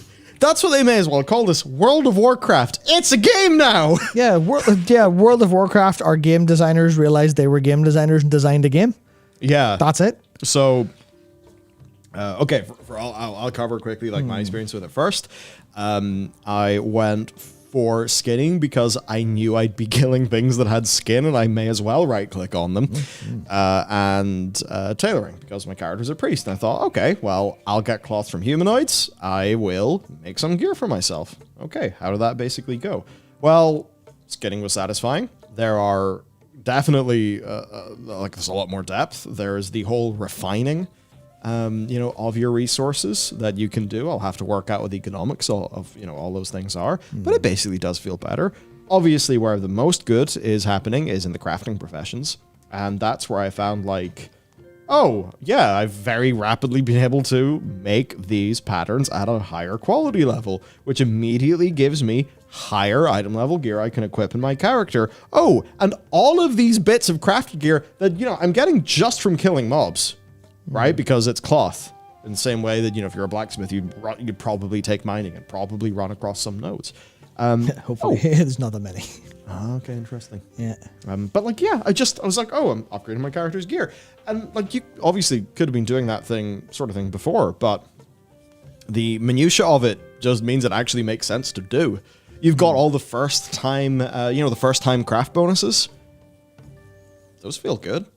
Yeah. And the thing about the game and the way that it works with the, with the renown is you're not worried about hitting level cap too soon. No, because leveling is, and this is one thing, leveling has been outside of if you're really starved for time and want to get your first week of mythics because you can only play a couple hours, like a week, you probably shouldn't be too worried about being efficient in that point. But it's leveling has been entirely superfluous. If you're level 69 as opposed to 70, there's almost nothing you can't do in terms of the core non-gear progression. And that's they've made leveling irrelevant largely in a way that people are always wondering what's the point of leveling. And they clearly internally went, that's a very good question. And then designed the game around not having to be important. You're like, brilliant. Yeah. It's the way that it is for me now with the tailoring.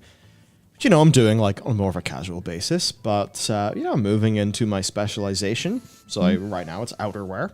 And that means that when the time comes, I'll be able to make I think its base eye level is 386, but the primal gear, basically the good tier of crafted gear that, once I make that, if I go and I get some more resources, I can recraft it for minimal cost with the upgraded item level and, secondary stats, whatever. From those, in my case, rating resources that I get, essentially acting like a wholly deterministic backstop for gearing. Yeah, there's a bit of a throttle to some of that with the spark of ingenuity, but overall, it seems like a significantly better system than, I guess, RNG backstops that we've had before, and gearing, profession stuff that we've had before. I feel like I can actually make really good shit. And certainly, if I was a player who wasn't engaging in, the mythic dungeons or the raids, I could still do pretty well. Being a crafter, and the work order system really supports all of that. Yeah, I think big picture excellent. Yeah, we're not going to feel that until we're a couple of weeks into the season and people are crafting gear with their sparks and having the materials to craft stuff. Closest we've got's the Titan Training Matrix 4s. Yeah, and generally speaking, it's actually having the specialization to go in feels great, especially because the specialization for skinning as well is fucking wonderful. Because I'm specialized in finding species specific stuff. Because I realized that would be good for I think it was armor kits. I wanted to specialize in armor kits so I can actually make some fucking money this expansion instead of being perpetually poor. But going to get specialization knowledge through the curious hides that drop from skinning. And then going, well, I'll skin like crazy. And then you check your skinning journal and says, you won't be able to find any more curious hides this week because you've capped yourself on your weekly knowledge. I'm like, good. I don't have to skin forever. I can skin for bingo. Yeah, I feel happy. And that's visible in the game. And then there's others. It was the At the point where Thaldraszus meets the Waking Shores, the little watery bit in the canyon, and that's where Tuskar fishing hole was. And I was just in the fishing hole, and like, what's this about? Fishing hole, I can fish, get some stuff, sweet, cool. And then I flew it. I was like, who's that? And it was just an NPC chilling. Flew down. Oh, it's a Master Skinner. I was like, I think it was a troll. I was like, all right. Spoke to them, and my dialogue option was any tips, and they were like, oh yeah, you'll want to like do this, and it was like something about like leaving bait out, and I was like, oh cool. But I just got 10 skinning specialization knowledge for that. I went and found a master of skinning in the world accidentally, and then clicked them, and then they were like, here's some tips, and those tips have a gameplay system to be represented in a way that felt tangible to me and like a bonus. And then I got them go, oh, well now I'll get more resources from going and skinning my thunder lizards. I'm like, it's a video game. That bit when it's a fucking video game. You talked about the little small decisions being right almost all the time. You initially brought it up to me in the context of how the quests for doing a dungeon, the quests give you a selection of loot from that dungeon that scales to your character level, and how that was well implemented. And it's like, yeah, this is just another example of the little small decision that you wouldn't really think about, but is actually impactful to your experience. It was made very well. Yeah, that's everything has had a little bit of love and a little bit of care to it. Yeah, and damn near everything except obviously alchemy's not working. There's a couple of things that people are worried about with crafting stuff. At a base design level, I think it'll be okay. It's all about how people will feel about it in regards to it being a, like you say, deterministic, like a backup for gearing. If it'll feel that way, if people like give enough money for commissions and tips and stuff for the crafting, then it'll work out okay, as long as it's not completely, I guess, controlled by a small number of people. But then the crafting order limitation's there for that. So as long as you people can actually engage with it once they get the reagents, and that will be very, very good. Very good. Yeah, absolutely. And then I guess the other thing then is, we did talk about the Mythic World Tour as a thing to do. Dungeons are good stuff. So the Mythic World Tour, as it pertains to those, to the crafting, right? Anybody can get a Titan Training Matrix rank 4 from the final boss of a Mythic Zero dungeon. Now, that is a optional reagent that will increase crafting difficulty for the blue quality crafting gear, not the epic stuff that will eventually be as strong as raid gear, right? The blue stuff. It increases the difficulty of that, and it increases its item level to 372. Now, that essentially means that every single one of these end bosses essentially drops a eye level 372 of your choice token. Because with an economic cost attached, of course, but yes. Well, let's think about what the economic cost is. Because that gear is not particularly expensive to make in terms of raw materials. And so, I think that's fairly attainable, even just with the gold you're passively generating in the game. Even if you are just, even if you just pick up skinning an herb or mining or something, and, you just click on things as you go through the world and then sell them the AH and don't think about it. If you are doing that, use Auctionator, by the way. Very good add-on for that. Very good for selling, yeah. Headspace. I use it for selling. It's awesome. Yep. Then it's like, hey, what if I want a 372 staff? I want a 372 set of legs? Whatever. It's there. And if you don't have the crafting profession, make a work order. Supply the resources. Done. Like, buy the resources, then split them. When you're doing Mythic Zero dungeons, you get a Mythic Zero loot token, potentially. And that's what it is. Maybe people don't appreciate it as being that because it's tied into the profession system. And, there's a lot of new stuff to the profession system. It can be a little bit to wrap your head around, especially if you're not used to, professions in WoW, which a lot of people aren't. It just feels way better. Like, that's so much better for the professions, for the economy, for the overall positioning of gearing in the game. And then we've got the dungeons themselves. Mm-hmm. So I just got very distracted because YouTube's using the wrong thumbnail for this video. Cool. That's really interesting. Yeah. What thumbnail is it using? It's using the one from the last live, even though I specifically changed it and uploaded the right one. That's fun. So we do have a quick super from Stogie, who said, still no attention to archaeology. Not so, thankfully. Well, I mean, yet.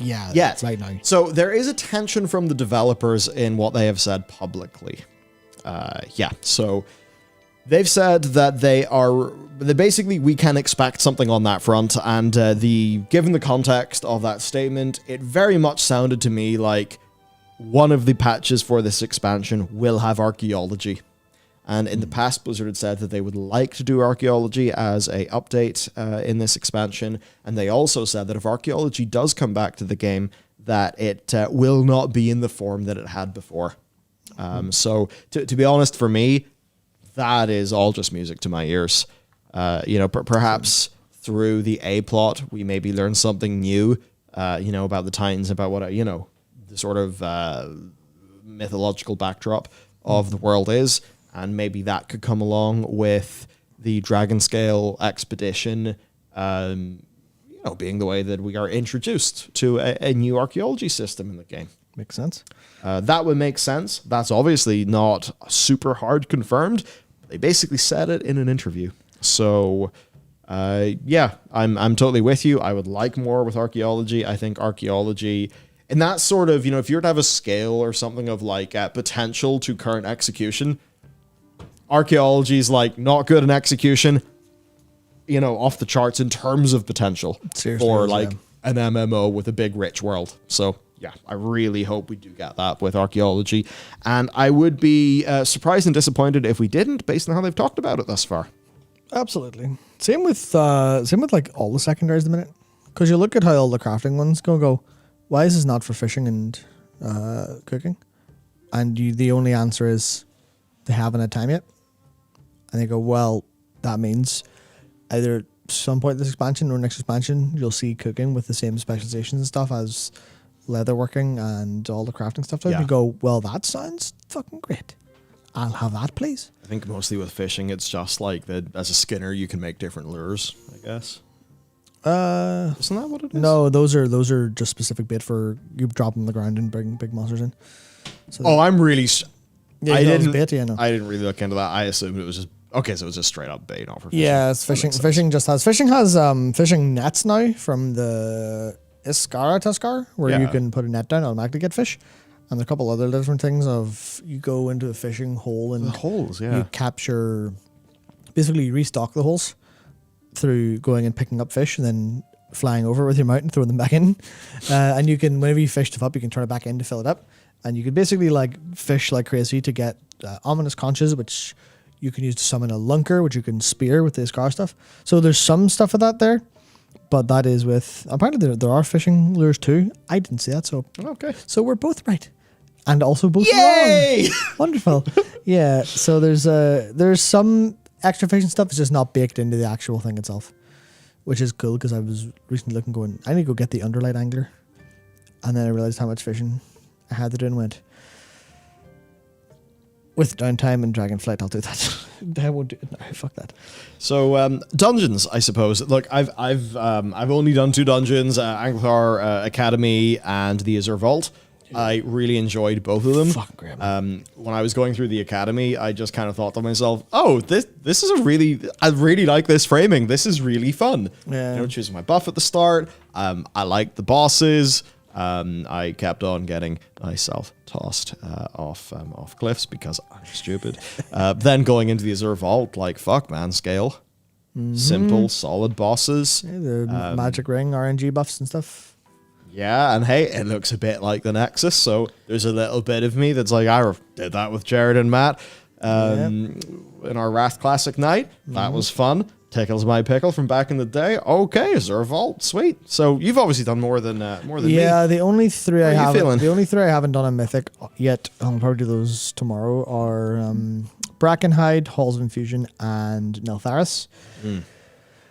And I think those are probably the 3 weakest dungeons, because I've obviously done them all before on like Heroic and stuff and in the beta, but I think those 3 are definitely the weakest. The other 5 are fucking great. Knockhood gets a wee bit awkward just because of how people can land anywhere, so there's a lot of freedom for routing, but it does feel a bit weird when you're going at such speed you don't know where someone's landed because you can't physically follow their movement. But it's a really great framing for it, and it's actually fun as hell. Which is one. Ruby Light Pools is really short, and I'd really like, if all dungeons felt like that, I think I'd be pissed off. But because only it feels like that, and it's just this, here's a corridor, here's a ring, here's a boss. And it feels really good. Yeah. It's good to have a a Mauve Souls, a Dark Heart Thicket. Yeah. Yeah, it's good for variety. Yeah, and then what's the other one that I really, really liked? Because I liked Asher quite a lot. I like Alcatraz. Those are fantastic dungeons. Why can't I remember what the other one is?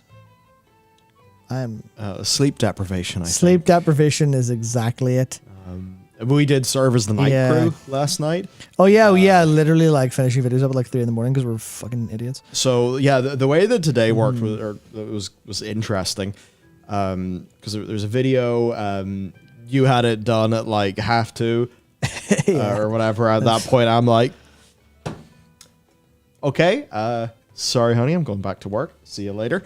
I then come in here, I record that video, I write another video, record that video, record a news video, go to McDonald's, come back, have a McMuffin, because fuck it, it's time to be a slug man. But actually, it's no longer time to be a slug man. No more slugs. Nope. Slugs Brought to you by Carlsberg. That's not Carlsberg, you fucking idiot. Fuck, it's Heineken shit. It's all piss that tastes the same. That's fair. I'm sorry, people from the Netherlands. You guys keep the good stuff, but I can't really say that because we keep the good Guinness. That we do, yeah. I've had Guinness in America. Oh. That said, the foreign extra stout's pretty good. The foreign extra stout is pretty good. Yeah. But hey, if you're in America and you're not particularly enjoying the Guinness, you know what? Maybe it's our fault because we're keeping the good shit for ourselves. Sorry. Yeah, absolutely. And now I have the time for my neurons to piece together the missing dungeon. Bam! Teamwork! Yeah, teamwork. Absolutely. Absolutely, yes. And I'll tell you why I forgot about it. Because it wasn't actually a new dungeon. It's Uldaman. And Uldaman is very good. It is very good. I like it.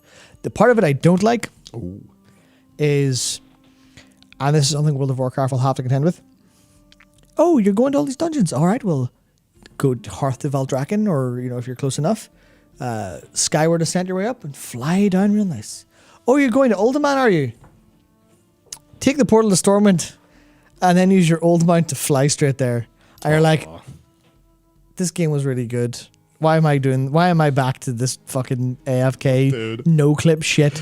How have you've ruined the rest of your game by making the new part good? I think the contrast there is awesome because when you're used to dragon riding and then you die, like if you're playing in war mode, and then you have to old school mount, fly back to your corpse. You're like, fuck, this is like treacle. What the hell? How is this the thing that I was used to? Whenever now it feels like that anime where you go inside a dragon's mouth and fly around, and also it's a jet plane because it's an anime and they're all bonkers, and that's why they're great. Yep. Yeah. He's when they're to massive done. That's the one. Yeah.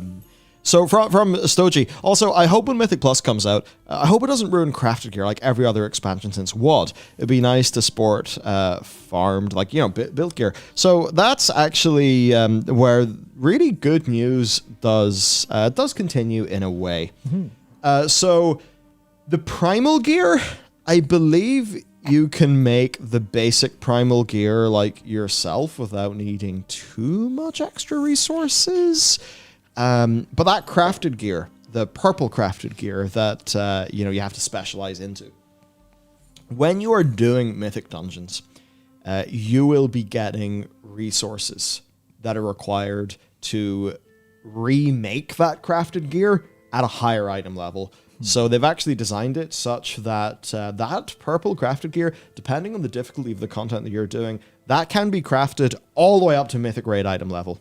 So they very much have made it so that the crafted gear is, it can go right up to any other form of the game, because ultimately it acts as an RNG backstop. Because if you're a raider and let's just say you clear all the bosses in heroic but you get no loot, actually you'll have still gotten a whole bunch of resources that can go back into your crafted gear. So something funny happened. No. You're cracking. Oh, damn. No, I just opened Twitter and I saw Hard Drive just tweeted video games. Ah, yes, Hard Drive. Yeah, they're very good. Skill Up's Evil West tweet fucking killed me. Yeah, I feel like the crafting's the thing we're going to have to wait and see how it feels in execution. And that's where I kind of think there's an awful lot of there's an awful lot of that to come this season 1, where it's how much of it will feel the same once people stop having loads and loads and loads and loads and loads of content to do. And then people can do, oh, hey, yep, you have to into the fucking Mythic Plus mines for gear. How much of that will be all you've time to do? If you're like basically, hey, fill the Great Vault. But filling the Great Vault means you don't really have the time to go and do the rest of the things you want to do because you have to fill the Great Vault because fill the Great Vault. We making it happen or you don't get any fucking loot. It's your only good source of loot. It's like how much of that will still be the case versus like, will they change loot drops? Will the speed of clears in Mythic Plus feel a little bit better with how comparatively some people stronger are, even though I know they want to make them harder? Will it still feel better like a +5 or a +8 or +10 or whatever on the way up? Is that going to feel better or is it just going to feel the same? And then people will go, I'm still not actually happy playing this game. That will happen. Why is that? And how do they get around that quickly? Yeah. So is the problem, I think. That will happen for sure. However, it because this new layer of gearing also exists, my current expectation is that same frustration will exist for players. I think that will include you and me. Yeah. But it is proportionately a smaller slice of the pie because there's a new wedge in the pie with the crafted gear. Now, if Blizzard, they've talked about thinking, okay, the Great Vault, if you miss a few weeks, can we let you select multiple items from the vault? If they do that, if they do some accelerated progression for alts, they can do things where I think they will still have the same fundamental game design issues that me and Matt do have with the Great Vaults. Yes, for sure. They can just apply a more is more approach to try to cap the downsides just a little bit more. Because, like, if you do have a system with flaws, gacha games. You, at the very least, should be generous. And again, another lesson from gacha games that actually convert well. And a lesson that Blizzard have learned themselves personally with Overwatch too. Where it's like, you can't withhold rewards from people in a way. It's like, you'd be better off just saying, the pacing is fast, and then you will be done, and then you can log out and come back later, whatever else you want. I feel like that's a thing where they very much need to... Yeah, because the lengthening of the Mythic Plus ladder will probably cause problems with how people feel in that regard, even though it feels like it should on paper be a compelling enough experience. It should be compelling enough to be like, oh yeah, you have to go to +20 now. You're like, sure. That'll just be, that is technically more content. Yeah. But there's something about it, the players will just be like, why am I on this treadmill? How do I get off this treadmill? And it's like, will having all the other content to do at least spice it up enough so they don't mind? Or is it just going to be, I would love to go and defend some soup. Instead, I have to Mythic Plus. Yeah, and that's like where they're going to cannibalize their own game in a sense. Even though that's like not a thing that happens, it's more in like the emotional level the players engage with. So would you rather that your treadmill exists in the 9th circle of hell, or your treadmill exists in a fun activity island? Yeah. It's still a treadmill, but if it is existing in a broader context where its downsides are a bit more capped, it's going to have issues, but overall it won't feel as bad. And like even on that, just to follow up on Stogie's super, well, that is a relief, then I'll be PvPing. The thing is, if you're PvPing, you will be getting, like, I think much the same resource, which will allow you to make better crafted gear via your PvPing. I think you'll get more of that resource the higher your rating is. So, again, that's just an example of how gearing is basically these soulbound crafted resources that you get from doing all this shit, it's kind of like old school Valor points, which is a bit confusing to talk about because we do have new school Valor points, which are their own thing. Mm-hmm. So, for things, as I look here, we do have two other things. Now, this, you see with the Cobalt Assembly. 3 at 9 ring, not 2 at 9, 3 at 9. Oh. Yeah, which means it's normal raid level. I've seen this be widely reported on as like a nerf, you know, because there was like the fun detected trait, which was the thing that was bugged, that was resulting in too fast progression. It was bugged. They fixed the bug. That's been reported on by like just literally everywhere as a nerf because literally it's less potent now. Yeah. But some of that language is interesting because it's a bug fix. And it being that fast was unintended behavior. Yeah. So versus the intended design that they, actually designed, is it a nerf or is it them fixing a bug that made it not as intended. That's just a little philosophical discussion to have. But yes, with the Cobalt Assembly... Nerf's a nerf. As far as players are concerned, as far as players concerned, as far as players, yeah. But I would encourage a more broad and considered, I guess, more grounded in intellect discussion of that, rather than a very, very simplistic. Is it more? Is it less? Actually, no. The context matters because intent matters. If the intent is fun, please, fuck you. That could be different to fixing a bug. Yeah. Because like I saw quite a lot of, replies to this that were just fucking fun, please fucking add it again. They've already ruined it. And it's like, all right, that's a little bit of an Yeah, it wasn't the fun police, it was the efficiency police? The grind police? And what's really funny is when they said they nerfed it, they did say, we know what this looks like because of the name of the trait. So even, they're aware of what's going on. But anyway, look, with the Cobalt Assembly, it's in the north of the user span. It involves grinding a whole bunch of mobs in the surrounding area to loot rep items. But there's a twist where you get a ton of Torghast-like, they're called Arcana powers. Right. As you kill these mobs, stacking stat buffs, movement speed, some, effects like leaving pools of fire everywhere you step. That does friendly fire damage. Opening your map causes a big explosion that damages enemies, but if no enemies nearby, it'll kill you. That's so cool. That's fun and bullshit. Cute, like a stackable buff that makes you bigger and deal more damage, but moves slower. I stacked this and became a very large dragon boy, but I couldn't move. Yeah. So just on the context of this, I literally, John literally just posted an image into our guild Discord. What was it he said? He said this is very silly. And it's just him in a group. And he, as a Windwalker monk, has 1.03 million health. Let's take a look at this. Yeah, he's got 1.03 million health. There's a shaman in his group with 1.2 mil. Oh, there's a shadow priest with only 264k HP. Poor thing. So that's a bit... I feel like they've taken the fun first approach to world PvP sometimes here. Also, he just got Slayer of the Horde title for killing so many, so... Fuck yeah. Yeah, man. So, that's like, the whole... He's been enjoying solo shuffle quite a bit. Yeah, well, obviously not now because it's gone, but until... In pre-batch, he was enjoying it. And yeah. I certainly... Well, I mean, I know I literally can't join him, but that endeavor of doing solo shuffle... Like, actually, a lot of the way John was talking about solo shuffle to me was like, hey, look, like, there's obviously some comp stuff, but because it's mostly bullshit, a lot of the meta bullshit goes away because you literally can't meta. Because...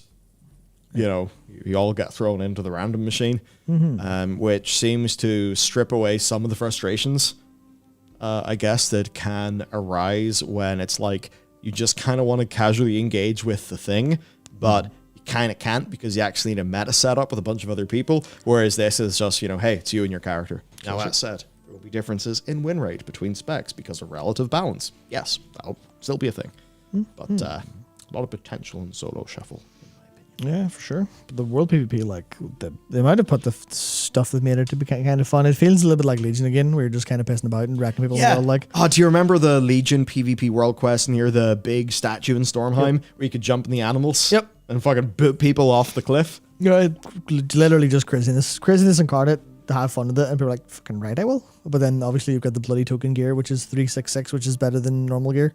So if you don't get, better than heroic gear, so you don't get mythics, you can then go world PvP farmer 366 instead. You're like, fucking hell yeah.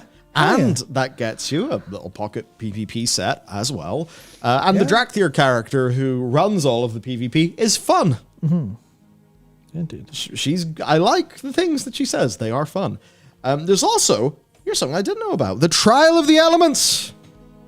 This was Oh, wait, no, is this the Primalist Tomorrow stuff? Okay, no, I have heard about this, but I guess I didn't really think about it. So let's go. As outlined by Tettles in his YouTube video, so check it out. If you go to the Temporal Conflux Zone in Thaldraszus and enter the Primalist Tomorrow Chromie Time scenario, there's an event called Trial of the Elements that can reward you with a piece of epic gear each week. It scales based on your own item level, and it seems it can go all the way up to 379, which is just above Mythic 0 and just below normal rate. So certainly pretty damn nice for right now. Yep, absolutely. And that's just another weekly event to go and do. Shit to do in our video game. What the fuck? Yeah, like there's definitely a part where you go, oh, there's so much content that will dry up eventually, but it also is an MMO is like It always would. yeah, it's always going to. They have 750 motherfuckers working in this game, or 750 odd. Like, I think that's because they know content's king. They just fucking more boys with a boy hole. Quick, we need more people. And that's the thing where I'm definitely like, oh well, I hope I don't finish all the side quests before season 1 comes out. I'll say that much at least, because then I'll be kind of going, well, I guess I've actually ran myself dry of playing this game for like 8 to 12 hours a day. So it's like, I don't know how you really super do that, but generally speaking, it's a good little, hey, here's the lot of content to bide time till the big forever treadmills open up, and then you can go do those instead. But even then, the weekly events, doing those weeklies feels like it'll actually be a fun bit. Especially because you can go, I don't have time. Don't worry about it. Literally don't worry about it. You'll be alright. Sure, you'll be slightly behind on renown, but what does that mean? Not a whole lot. It's fine. You might get access to the quests a bit later than other people, like the campaign quests, and maybe stay away from Mohead if you don't want to be spoiled in some of them, but like, generally speaking, that's about it. Unless you're like trying to be a profession person, but it's like, I have this funny feeling where people who want to be completely on top of the profession game, they, to me, go under the same, they fall into the same category as like Mythic Raiders, where it's like, you're going to put yourself in hell for an advantage. That's on you if you're in the top X percentage of the game. But for the average players, like, if there's a bit of stuff locked there, you need to have stuff for those people to have fun with. As long as you don't give in to THD's demands, I'm happy enough with there being something for them to melt their brains trying to do. Like, I imagine a lot of them are going insane to get, like, I imagine, like, everyone who's, like, going to be a day one raider of any sort of skill will have done the Cobalt grind, which feels like a lot of grind for 2 weeks. That said, I'm not sure, because I know List is, like, almost done, or, like, most of the way done, and he's only spent, like, I don't know how long he spent, actually. Actually, that was, like, full day, never mind. Never mind, you know whenever you play at expansion launch, and you're like, I must have been, like, just one play session, and it was like 14 hours. So that's how it goes. Yeah. Should we talk about how it broke? I think that we have a fun little compilation of how it blew up. Oh, it really broke terribly. So let's do that, and certainly, do you remember when Preach got banned? Yeah. The potions. Potions? Yeah, it was on the potions. Was it not the world boss that kept on giving loot in Darkshore? No, was it not the leveling potions? He got banned anyway. Yeah. Whatever it was. Yeah. It was just one of those things like, this shouldn't be repeatedly giving people loot. It is. People who do it once or twice, and, it seems like they didn't particularly know they were exploiting a thing. They get away fine. People who just sit there for 3 hours are going to get a temp ban. So, yes, there have been some bugs and things like that, which obviously is unfortunate, especially when aiding the Accord has got to be turned off for, I think, 5 hours. Oh, yeah, they had to turn that off for 5 hours. I wasn't sure what the crack with mine was, because I thought it was intentional, because mine auto-completed. But I thought that was because of the way they had the weekly reset, not quite a full reset. I thought that was because all of the rep I'd gained instantly counted. But maybe I'm a cheater for getting that instantly. Bastard.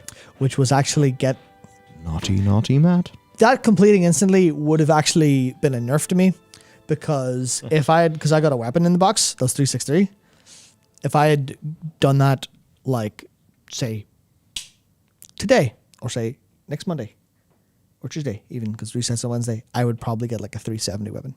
So you're saying... So I'm saying you still broke the law, you still broke into cash converters trying to grab a Rolex, but it was actually a fake, and now you're like, look, man, I know I broke the law, but it was only a fake Rolex, not a real one. Let me off, bro. Almost exactly. Almost exactly, though I accidentally stole the Rolex. The fake Rolex. When I was trying to buy it. No, I don't think this analogy works too well. Listen, man. Whenever you ask for a hamburger and you get a pizza, it's fine. Yeah, fair. 7 people in chat will know what that's about. So Aiding the Accord broke. It then got unbroke. Nice. Bunch of rares that you could just do again and again and again. Broke. More and more gear. So that was broke. And yeah, you maybe will get a temporary ban if you are found to be taking the piss with these things being broken. Yeah, we then have... That's the fun thing, right? You kind of go, oh, well, should he be banned for it? It's like... Oh, there's such a... It's a funny line, because it's like, hey, this is how your mechanics work, Dev. It's like, but we didn't intend to work away. How do I know? Did you behave in good faith? No, fuck you. Well, that's why everyone should have their gaming diviner rods that they pick up and shake at the screen, and they're like, oh, what does the developer think? Can I do this or not? Yeah, exactly. But that is definitely where it's like, as far as a player is concerned, they killed a dude, dropped some loot, they bumped into the same dude again, killed him. Oh, look at that, some loot. Cool. It seems like this is where it's at. Yeah. So that, yeah, is a bit more tricky. I hope that given that this is an expansion launch and that it's pre-season and therefore none of this really matters that much, that they would err very much on the side of leniency. Fuck it, ban them all. Cheaters. Alchemy broke. I had to turn it off. Is broke. I basically had to turn Alchemy off. Yes. So continuing the theme of things being temporarily disabled while hotfixes are sort of implementing things, the whole experimentation system for alchemy potions and vials has been disabled. We don't exactly know what the issue is. It's likely that players could exploit some sort of form to their, some sort of bug to their advantage, though. So that means that basic vial potion and advanced vial and potion experimentation is gone for a bit. Which, I mean, hey, look, if you're excited to be an alchemist, that definitely sucks. I suppose one thing we could say is that alchemy will be significantly more impactful once Season 1 starts, when people are, you know, getting raid consumables and that kind of thing. So I think it should absolutely be an imperative to get this fixed up as much as is possible so that people who care about this, you know, they feel like they're not being disrupted in their journey to get ready for Season 1, which undoubtedly a bunch of crafters who pick alchemy will be doing. There's the situation. Yes, they lowered Fun Detected's chance to drop Wild Arcana. Yes, we know how this looks. Yeah. We have some dungeon nerfs. This is the sort of thing we would expect. Maybe we'll, you know, probably more things will happen in Season 1, of course, in its first week. I think the more impactful class change that I would like to mention is just that Living Flame has a 50% mana cost if used to strike an enemy. Any Crusader Strike mana cost drop, please? Any Holy Shock mana cost drop, please?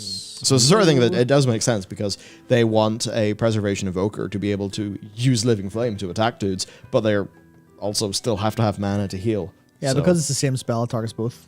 Yeah. It literally has different value. For Priest, actually, no, this one is something. So, and why the fuck? Hey, Matt.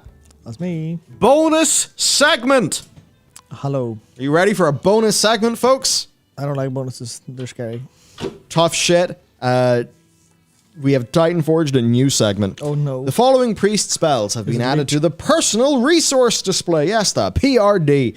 The feature that is, I think, used by just about kind of like the more hardcore crowd, but I think is probably used by quite a lot of WoW players because it's there by default and it works. And yes, it doesn't have features, but if you don't know what you don't know, then you don't know what you're missing. Therefore, you're happy with the personal resource display. So they've added a bunch of things to this, right? Now, here's the deal. Problem with personal resource display is it's basically completely impossible to have it to mesh with any other form of UI that is achievable with Blizzard's UI system. Because the second you move your camera, oh dear, my personal resource display is now underneath my action bar and I can't see it, which is a problem. But here's the deal. I don't know what the console commands are, but you know when we, in the settings video, talked about the personal resource display. Yeah, there's CVARs to fix it in place, yeah. Yeah, so there are CVARs that can be used to detach the personal resource display from, like, I guess, this, the screen space projection or whatever into worlds fucking shit, UI shit, don't worry about it, but the way that it basically sticks underneath your character. Now, this is interesting to me because it does mean that, you see, weak auras do have available to them an anchor, which is the personal resource display. Sure do. And, okay, don't throw my screen up right now, Matt, but I'm just going to try to find this. Okay. Bellular personal resource display Legion. Oh, man, this was in an era of different titling practices. Hey, guys, would you like to watch Pimp the Legion UI bars with this brand new weak auras feature. Make an awesome clean UI. And this old style of you can show it now. This old style of oh yes, this old awesome thumbnail feature. style. Back when we were all young and simple and. I'll have you know I've never been young. And I was in. Oh my god! You were in fucking. Look at this, clean shaven. I've not been that for 20 years. Yeah, I see. This is one of the shocking things about this whole shindig. Everybody, I'm declining at a rapid rate. I think I have about 3 years left. So, this is the personal resource display. Everything, Michael. Oh, that textures. This is a bit fucked now, isn't it? What's a bit fucked? Everything. So everything's a bit fucked.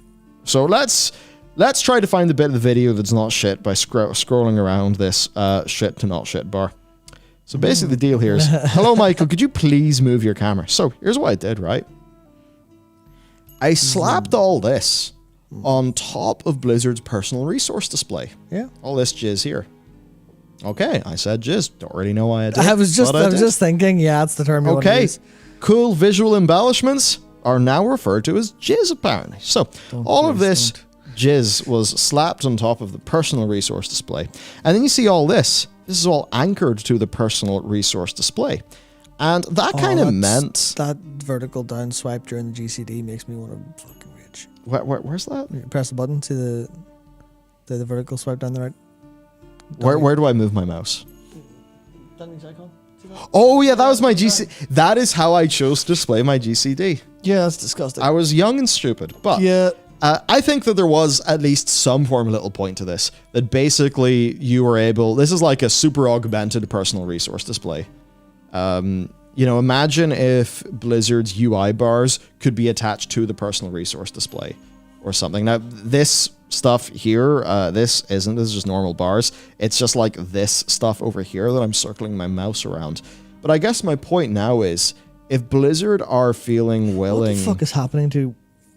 The demon spikes and stuff of the left-hand side, the positioning of those. Fucked, as I said. Fucked, destroyed, bloated. Fucking bloated is right. Absolutely. But yeah, if we sort of go to this bit of our little bonus segment in this very exciting video. But this is just me kind of... Fellblade in the middle of your screen?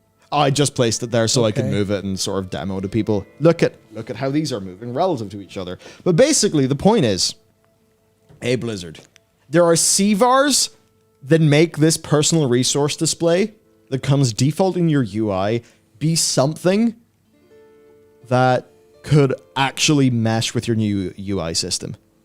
And, you know, even like for us as players, it's really easy to just use that as an anchor for weak auras. And that would mean that if this new personal resource display was a part of edit mode, if you clicked that, you could just attach a few weak auras to it. And no matter where you move it, because you're moving in edit mode, it will move the anchor the weak auras are looking at, which would basically make all of these UI features work together very nicely. You know, for people who would want to use something a little bit more stock, a little bit less of a Luxthros or Afinar based total replacement. But it was just like, this is one of the first times I've noticed Blizzard notice the personal resource display existing. They've done it a couple times as expansion so far. They've done it for, I think Paladin had Shining Light added to it, I think. There recently, more or less, but yeah. And, I think I know who Rob Schneider is. Young Solid, I believe it's a character variable or customizable variable. Basically a setting. Basically a setting on the back end. If you have advanced interface options, you'll be able to browse all of them and see there's a fucking load of them. We'll maybe do a video on the best ones to change soon, because Dragonflight has impacted performance of World of Warcraft through upgrading graphical fidelity. Some people don't always like that. Some people like their game to run at an acceptable frame rate. Sometimes that doesn't always happen. Such as, I'm flying into Veldraken. I've got 10 frames per second. This is fun. How do I not crash? Oh no, I've crashed into a wall. Fuck. Yeah, now that the view distance 10 is even further. Yeah. Like, oh man, wow. And I'm using G-Shade now. Oh wow, you can use up your system resources. You can make it a hungry, hungry boy. And it's still profoundly CPU bound. I noticed that because I'm sitting there being like, hey, Why do I have 20 frames per second and my graphics card fan isn't fucking spinning? Blizzard, please.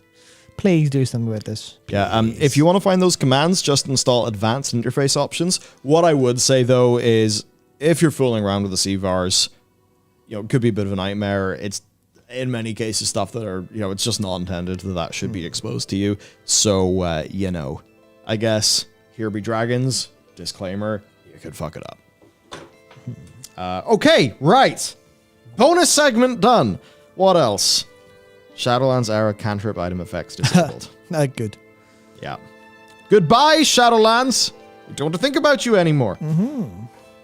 Okay, so we're now at a funny little crossroads. We talked about our opinions. Yes, you can see how much effort I've put into this one today with all of the items and we went through pictures. things and stuff. Should we talk about the cutscene stuff? Do you think there's much to do there? What do you think? So there's an awful lot to talk about with cutscenes. As to whether we should or not is a different question. Because that's a little bit that I'm thinking. It's is very, that something we wait till next week for maybe a more lore focused stream? Yeah, for more lore focused stream, and also one that people have time to actually play through it all. Because I know people aren't like maxed yet, and the campaign is pretty long when you get distracted.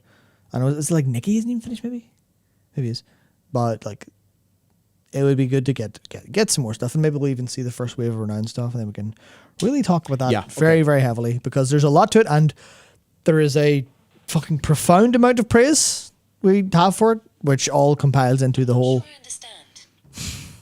Yep, I know, Siri. Siri, I don't understand either. All I know is everyone in Blizzard woke the fuck up, basically. So it feels like they like the Dragon Isles are full of juice now. Yeah. That's it. They put something new in the water. That's it. They've put fucking long jack in the water and they're flying. That's it. Or crack in the water, I don't know. Something. Meth, no. Super fluoride. Yeah. No. Okay, so the whole honeymoon period or real progress, we kind of did talk about that. To put a cap on it in a sense. Yeah, if we're going to put a cap on that, this is like a percentage of potential future timelines. The percentage of them that are positive is significantly larger than it was at any point in the game's recent history. Basically. Yeah. It really is theirs to fuck up now, because there are no humongous looming fuck ups in the horizon. Every other time, we've had a very clear list of obvious fuck ups that are going to happen, and they did. This time around, I mean, balance could be messy. Yeah, I mean like a profound fuck up, like a torpedo that hits the ammunition cache of the ship and blows it up, killing everyone. So if you think about potential torpedoes, I think balance issues would have to be catastrophic. I don't think it will be catastrophic. Turbo torpedoes would come in, I think, one form would be talents, where people realize, oh shit, we don't actually have any talent freedom because now we're running sims on raid gear and we actually are. The talent build I want to play is 20% behind because this talent's way too overtuned. Fuck. Okay. That would likely torpedo the experience for a lot of players. One of the other torpedoes is the Night Elf story. Yep, that is a torpedo that is, as far as I'm concerned, actually on its way and is about to hit and cause serious damage. But it depends on the handling. I have a little tiny bit of faith based on how some of the Green Dragon area side quests are, that they at least vaguely understand what to do. But it's still, how will it be received? How will it happen? Because they still have limited budget and time with their big stuff. Another torpedo is raid balance. No, sorry, not raid balance. Raid completeness and bugs. Because I think a lot of the boss designs look really good, but there's seriously a problem of this doesn't work. Because you go, okay, alchemy doesn't work. That's pretty major. And they're just like, whoops, we'll fix it. Sorry about that. But it's like, hey, the raid doesn't work. The raid doesn't work that well. Or loot drop's been really buggy for some reason because we've added group loot back. And obviously it should work fine. But alchemy was tested and worked fine and then didn't work fine suddenly. So it's like, what changes that up that causes major problems? I think it's went from... why have we set the sat-nav to sail this ship off... I was going to say sail the ship off a cliff. which maybe doesn't make too much sense. I suppose now the Earth is flat, whatever, right? So it was like, we're obviously fucked. That was where it was. Now we're more towards thinking about Black Swan events. I mean, that's a pretty lofty thing to say, but I mean, when we say Black Swan event, it's like the raids fucked beyond belief. Like, that's the Black Swan event, or, you know, they have to disable more professions, or sorry, we had to delete evokers. Yeah, so there's no obvious time bomb. That said, Night elves, though. I do think it's very important that, because it's not all about just really big bad PR events, it's also about people playing the game and feeling satisfied. Because if there's a sharp contrast between the start of the expansion and then once the season started, then it'll feel Shadowlandsy again. And obviously it won't literally feel that way because there aren't those same problems, but the problem could very much be, I was having fun. Now I'm not having fun, which turns the narrative in the player's head to, where's all my content ran away to? Right. And then people go, oh shit, I don't have content. Wait, how do I progress my renown without content? Oh, I only do the same weeklies? Or, well, then I don't really have that much to do, and Mythic Plus doesn't feel rewarding because it's harder than it used to be. Remember that. It's harder than it used to be at the same number, at least theoretically.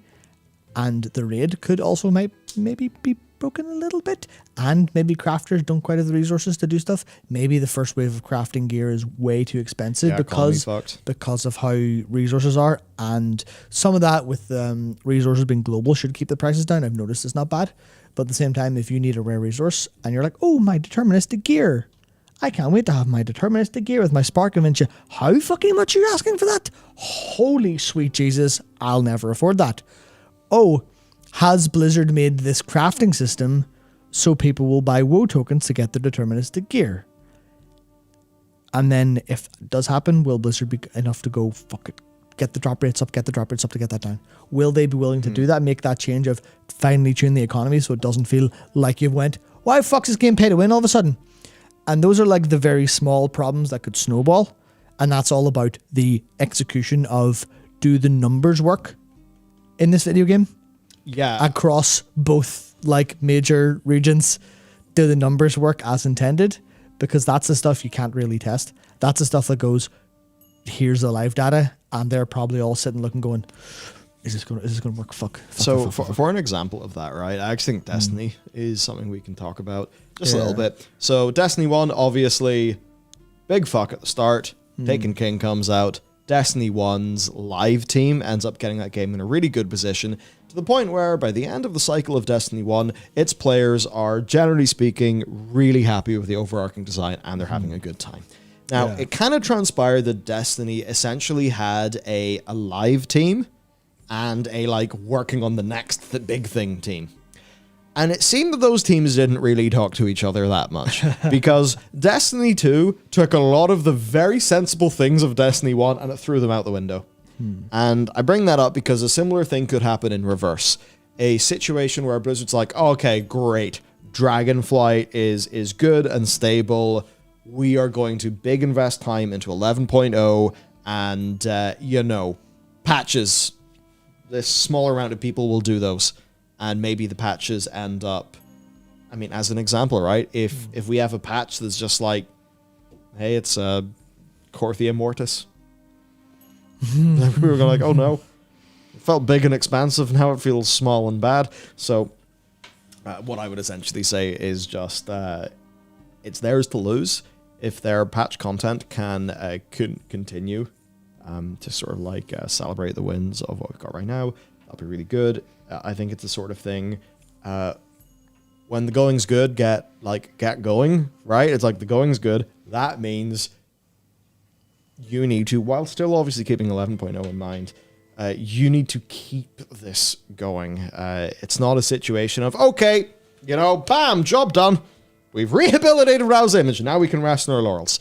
Absolutely not. This is, this is the start of the journey. We saw one example. Connor and our news team ran just a quick little bit of analysis on the Twitch numbers, and obviously Twitch is a different website to what it was when Shadowlands came out. But I do think there's some interesting things. Did you know The Shadowlands had no Twitch drops. Yep. It did not have incentivized bullshit to make its numbers go bigger. Yet, Shadowlands had more viewers on launch than Dragonflight did. And obviously go despite 15% more. Despite them giving away ostensibly a $3,000 amount. And for the number of channels streaming, under half the channels streamed. Now that could be a case of people who were not a part of the support a streamer thing would look at the category and think there's literally no point in me streaming World of Warcraft right now. Yeah. So maybe that could be it. But just the point is, if this was the most clear, easy win and we were all done and people were hyped again and, suddenly the story of WoW and Blizzard is happy and positive, you probably would have seen larger Twitch numbers, especially given the incentivization. And what that ultimately means is that this is the end of one era, the start of a new era, but we're not starting from a high baseline. No. What they're able to do here is show to the people that are still willing to give them the chance that they can potentially have the goods. So now what's happening is we're giving our honest reactions to that. That's going to make more people be interested in the game. Hopefully. They then need to follow that up with content that continues to make all of these players happy. They need to rebuild that snowball. Games like MMORPGs are, they live and die off the network effect. The network effect is something that is very much seen in winner-takes-all tech startups, right? Like your Facebooks, your Twitters. The more people use Twitter, the more value Twitter has. The more people use Facebook, the more value that Facebook has to its users. With an MMORPG, the larger the MMORPG is, generally speaking, more value. You'll have a better time in the game if you get more of your friends to play the game. This is the network effect that drives growth in a lot of these things. That is what you could also think of as that snowball. But the thing is, the snowball's not going to run, it's not just going to roll down a hill based on gravity. Because, in this case, it's not gravity, it's effort that will basically Blizzard need to use. It's like a snowball rolling down a hill, but for some reason it's a snowball rolling up a hill, and Blizzard are pushing it with content. They've made a really good start, and they need to keep pushing. Yeah, so the way I have... God, we're insane for our analogies. Yeah, no, the way I've framed this internally is a little bit more of a normal analogy, where, Blizzard were in a pretty good spot. And then, almost in a Sisyphean manner, the boulders roll back down the hill. They've been set back to step one. They've been set way far back in their progress to a long time ago in terms of how many people like World of Warcraft, care about it, and play it. And they now have a very long journey to get back to where they want to be. And they probably want to be better than they ever were, which is a fucking big ask. But they have a long way to go. But you walk 1,000 miles the same way you walk to the shop. You put one foot in front of the other. And they've made one pretty big step, and it's a major step, and it is a really solid step. It's a more solid step than I ever expected them to make with how this content feels in so many ways. But I have no idea how much energy it required for them to move that foot. Yeah. Will they be able to take the next step the same way? Or will it be a smaller step? Or will it be a step backwards? Or will they fall over? Those are the questions where it's are their shins on fire and they can't move anymore because they've just done this big heavy lift? That's exactly it. Will they be able to take the next step and the next step and the next step? Will they be able to actually walk the 1,000-mile journey here? Or will they stumble and go? That took, we had to crunch our staff into oblivion. We've got 750 something fucking people on the payroll at Boston and California wages. This is not going to work. Something has to be different. Will Activision turn around and go, you promised us money, Mr. Height. Where's our fucking money? And then something go wrong. That's the fear. But they did take a really good first step, which means I trust the individuals in the decision making, which I did not do 6 months ago or a year ago. I did not do that at all. Yep. But now I trust the creative processes there. I trust they can actually make a good ass game.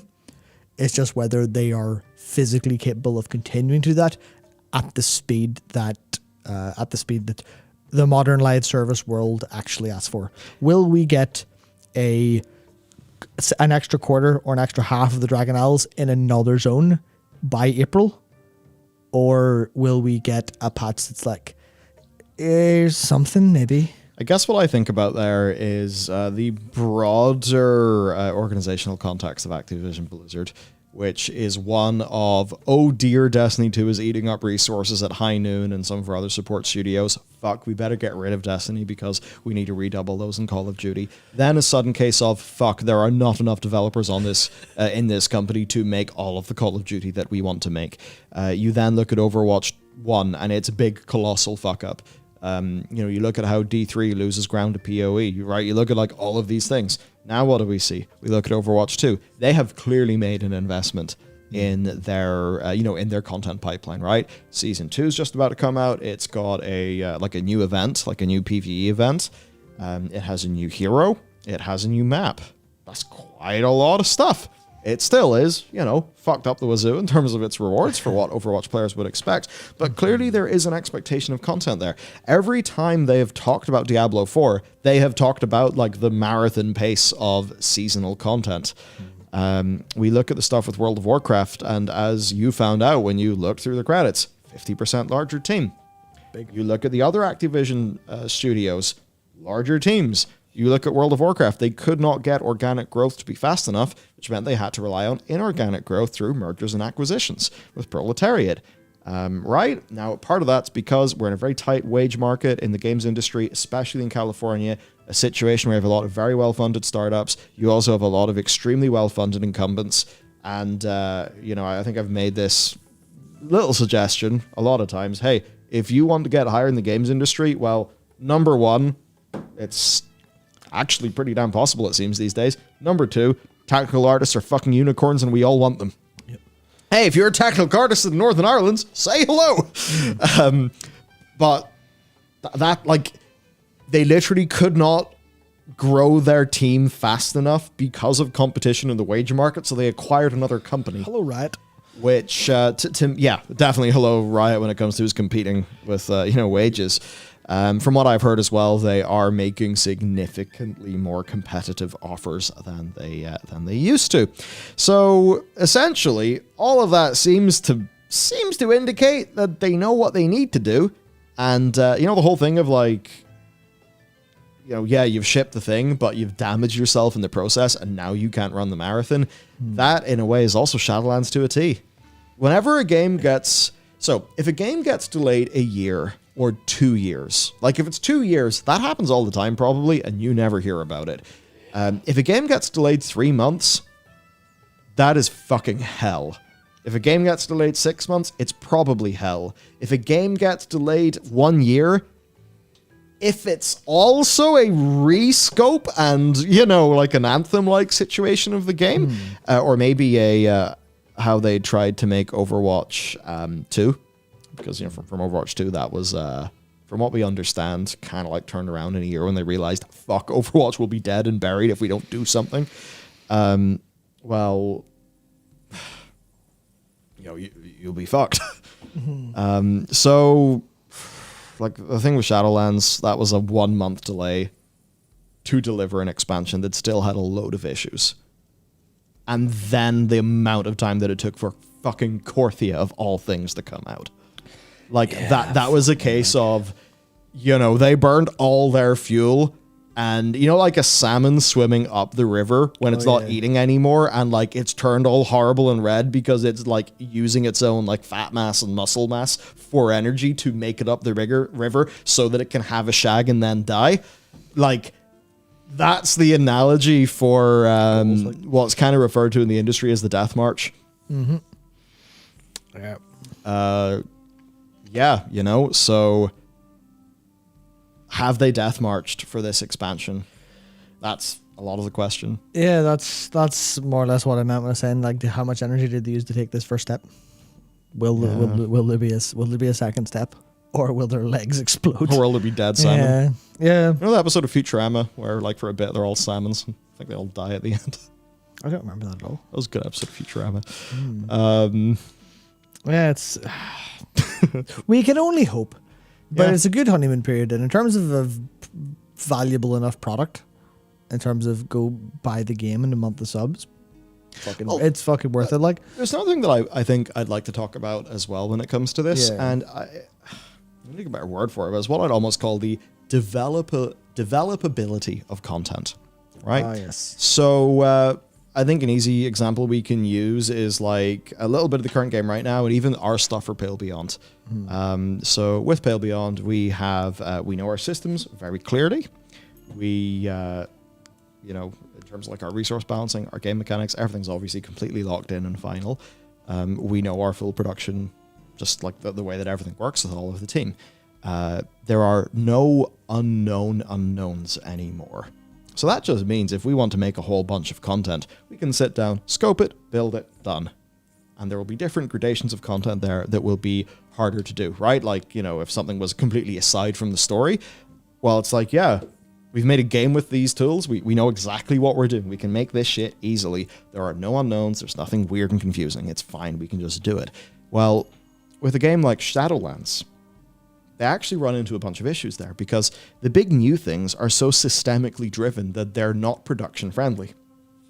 That would essentially be my opinion. Because if you look at the bits of Shadowlands that were good, that were a bit better, they were actually some of the more production-friendly things, where they'd basically say, all right, listen, crew, in Korthia, we just need a bunch of rare encounters and events. Go make stuff. Could you go make stuff? And what you'd find is the little flares of individual staff's creativity. That's where you'd find those things. But you have the unknowns. You have these shaky foundations you're not quite sure about. And that was present everywhere throughout Shadowlands. And I think throughout a lot of Battle for Azeroth as well, because of the systemic underpinnings of those expansions. I then think if I take a look at this expansion, well, the Renown system is, I'd say, broadly speaking, very well designed and also very production friendly. Yes, because for sure. the types of content that we've really enjoyed are, I think, what you'd call production friendly content. Just shit to do, like. So Yes, it's shit to do. It's like, oh, we have a big shack full of quest designers. Hello, could you make some quests?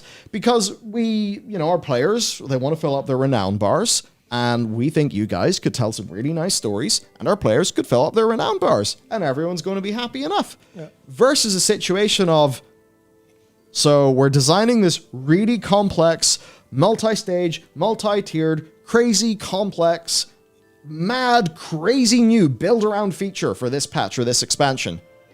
Until we get this good, who the fuck knows what it's going to look like? Yeah. That's so much harder to develop for. Yeah, and that's what's frustrating me about World of Warcraft, because it's had such a solid answered core combat system for so long that they keep throwing things on top and wrecking it, and you're like, fuck, it's so good. Why ruin all this work by overcomplicating it? And that's why we all just scream like, keep it simple and make more game. More is more. Content is king. Yeah, and that's what they did in Legion. They're like, yeah, obviously they had so much resources and reworked loads of combat and stuff. But it's like, yeah, why did Legion work? Because everyone had fucking class halls. And what they do, they went and did the class halls, and they went and did Suramar, they went and did the Withered training. And I was like, well, these systems feel like shit, but I'm having fun. Like, well, now you don't have the shit systems, so just make people have more fun. Just take the renown bars, double them in length, add more quests, add more content, keep it going. And then people will be like, I'm playing World of Warcraft. Yeah. And then I go home. Or, well, you know, I go home, I log into World of Warcraft, I play World of Warcraft, I feel happy, I log out of World of Warcraft, I go to bed, rinse and repeat. Obviously, you'll want to weave in some things like eating, going outside and working and stuff, but, you know, beyond that, like... Let's see, what are my daily stats? Yeah, 3,700. That's awful. And somehow an improvement on a lot of days this week. Thanks, World of Warcraft. Yeah. Thank you for all the kind comments about the Pale Beyond. I will say, Thomas actually pushed a new build of the demo. Basically, that demo has kind of like been retroactively benefiting from all of the new development stuff. I'm not exactly at a stage where I am at liberty to tell you exactly what the plan is. I basically know the release date. And all of our plan, it's just, you know, there's a certain date where we'll coordinate with our publisher and, you know, we'll kind of do that all proper and official. All I can say for now is Development is super fucking rock solid. I see essentially zero risk for the project. We are getting fantastically positive feedback from the audience that we want to hit with the game, which makes us very happy. And if you would like a taste of the game, well, you can check out the demo. The demo is up on Steam. We decided just to leave it up because it turns out, so if your demo is bad and people don't like it, it's not good for your numbers. But if your demo is good and people like it, oh, it's good for your numbers. And people generally think it's a pretty damn generous demo too. Some people have found it to be 2.5, 3 hours of completely free content. So fantastic. Go check out The Pale Beyond on Steam. Development's going well, and I hope to be able to bring you more very good news on that. And actually, a lot of our broader organizational goals as we move into 2023. Me and Matt and Jared had what I can only describe as a turbo powerful meeting of great turbo power, like 2 or 3 days ago. We just basically sat down. We're like, boys, content. We all fucking locked eyes. Let's make it. And then, I head upstairs because our art team, who, some of their role in Pale Beyond is, it's basically finished. So we're kind of plotting out Patreon, broader plans. I can't spoil it yet, but there's a really cool thing coming that I hope we'll be able to do a little bit more on. But anyway, head upstairs. We have a super fucking awesome, powerful meeting. It's great. And then I pop downstairs, and you and Jared are doing great. I look at Notion, and I'm like, fucking hell, we've got videos planned until December the 25th. Yeah. Holy shit. Yeah, and then we'll all take a nice big break at Christmas to play World of Warcraft. We will. Because World of Warcraft will be good. Yeah, and fucking hell, I never thought I'd say that again. I know, man. And the new year is going to be defined by strength and fucking power. It's going to be completely defined by reinvestment into our core operations to bring you guys more content, better content, higher quality content, more community management, ideally more community events, Patreon, radical focus onto doing the best that we can there by, basically hiring. We gotta spend some cash so they're actually doing everything properly. I really currently hope to be able to maybe grab Jared, and just do a series of short podcasts that we could be maybe releasing for the patrons over Christmas. I think we just need to do more there. We need to make up for what's been a bit of a shoddy, rocky year. But, we're making plans actively to hire up. We have some great talent locked in, I think 3 days a week till next summer, I guess, on that. So, shit's going good, right? Ultimately, one of the things that I have to do, because if it's just me as a one-man band and I'm only responsible for myself, whatever, I just do whatever the fuck. But there is also, the kind of responsibility bit, because, man, how many people are tied to this shindig now? I literally forget. It might be 15. Something 19, like that, yeah. 20? I can check. I can check real quick. Okay, well, Matt's going to run the numbers. Yeah. But the point is, when, it's a very loose number, by the way. I'm literally looking at one place. Oh, yeah, just the number of people on Notion. Yeah, that is all in 20. 20? Yeah, all in 20. I think probably 18 of that's payroll. But, yeah. Look, when there is 18 on the payroll, you do have to make decisions that are kind of reasonably grounded in reality. And what has been nice with where, I'm personally placing my bets on what the future is going to be so that I can best, lead us to make good content and also do so responsibly to everybody, who is here. I've looked at it and I've been like, okay, we can put more into World of Warcraft. And that feels really fucking good. Mm-hmm. Because to borrow from the fantastic movie Promare, where, let's just say, our main character is, resolving his burning firefighter soul. He wants to do one thing. It is to fight fire because of his burning firefighter soul. For us, that's it is Warcraft content. That's kind of what got the whole thing started. It's what we cared about at the start. And, that's ignited for us again. And now I feel that, the overall competency of things, the overall, the quality of the stuff that's coming from Blizzard, I'm thinking it is significantly more likely to be better than worse.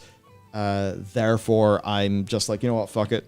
I want to make the plans now and move in that direction now rather than wait until I know it's certain, because time's the fucking enemy. Let's go. That's how it is. Yeah. You guys are going to get fucking good shit. You're going to get some really, really good shit in terms of content. Sure are. I mean, man, that lore video you wrote, like, returning was fucking great. Yeah. That'll be out soon, TM. Yeah, I can't wait to take a look at Alex Draza and Tyr for our big series. Oh yeah. I mean, look, the big series, I'd like to be able to do that weekly. We definitely need to hire to do that, but I want that to happen because that content is cool in and of itself. I'd like to think that's a body of work that everyone involved in can look back on and think, oh, I contributed to that. I'm proud of that. And, for our viewers, of course, that they enjoyed it. And it was funny. Kelagos is one of those characters, like, I knew his story, but I hadn't, like, engaged with it. And when I was doing that video, like, normally I'm just some talking head to a camera, right? Like, imagine Linus holding a graphics card being like, graphics card, woo, I'm Linus, I'm full of energy. Versus, let's just say, Linus doing a dramatic voiceover for a documentary. Turns out it's an entirely new skill set, and you have to, like, almost emotionally get yourself in the right place to do the VO performance for the video. And that's what I realized, because it took me way more takes for any of that shit than I thought. Like, Nikki, I would send a VO file to you, usually because I'd recorded half the video and deleted the whole thing, like, multiple times beforehand. But my experience of recording the Kelagos video, which, it does mean having empathy with a big blue dragon. It's a bit ridiculous, but isn't it all ridiculous? Nothing's real. It's all simulation. Who the fuck cares? Yeah. I kind of felt like, okay, I get this character more. And then I'm playing the game. I'm like, oh, his story hits better. I enjoy this more. I'd like to think for the people who watch that video, who maybe also got to appreciate his character more through the visual medium, they'll have played the game and found that their experience will be made better for it. That's why we do this. It's almost as if World of Warcraft has a deep running background and lore.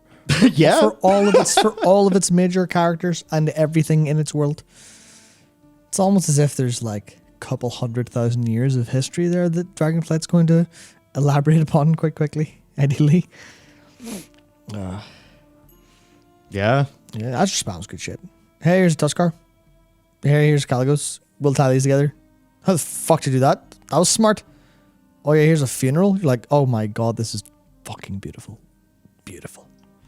Yeah. Yeah. Stuff's... Oh, thanks for the kind comments, guys. Yeah, stuff's big shit. So I think what's going to happen is next week, me and Matt will be talking a bit more about the lore topics. We want to give you guys some time to just enjoy it yourselves. And I suppose we're going to take off. We're going to do it. Yeah, it is a combination office Christmas party and new office warming party of my partner's company. And oh boy. I might have a headache tomorrow. But that's okay. Because at least I don't want to do side quests if I have a headache. But maybe I could grind out the Azure rep for that ring. Cobalt assembly, the Cobalt assembly. Yeah, honestly, I'm thinking that myself. It's like, can I just fucking Cobalt tomorrow? But, what was I going to say? Something else.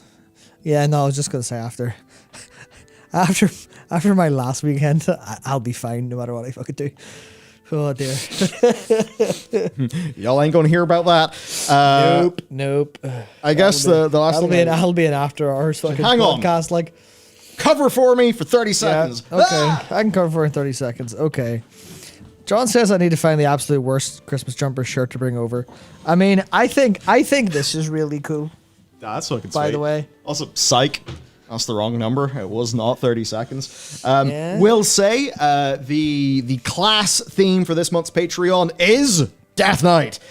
We have some pretty fucking awesome art. We are also bringing a selection of curated dragon art from our previous months as a special. We're calling it the Winter Special. It does mean if you are subbed through the end of November, You will get this if you're subbed to the end of December. You will also get the special of of Dragonheart. In addition to that, of course, it's also Death Knight month, which will mean the Death Knight class card along with stand. Fucking awesome art from Ethan that is all in a world that we're building that, look, all things going well, we'll be making content in that world. And the creature pin.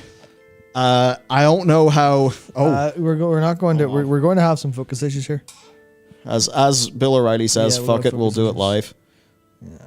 I'm twisting the thing, but it's not happening. Yeah, that's because you're in the wrong place. That's because I'm very silly.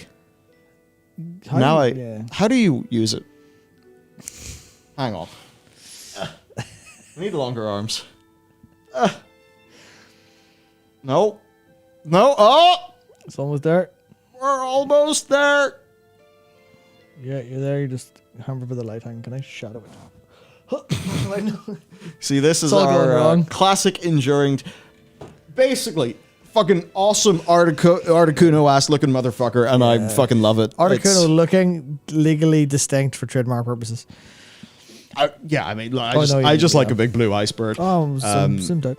Yeah. Oh wow. Very far away. You can see all of me. Whoa! Oh god, don't do that fucking hell. Whoa! Don't do that. These cameras go really wide. Yeah, what the hell? You've just shown how fucked this place is.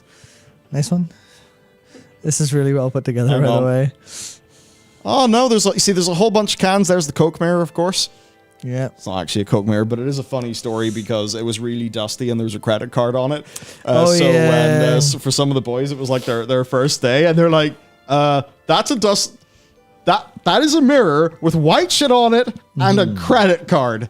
That looks like a Coke mirror. That's entirely fair. Yeah, it wasn't a Coke mirror. In fairness, that would be too amped up.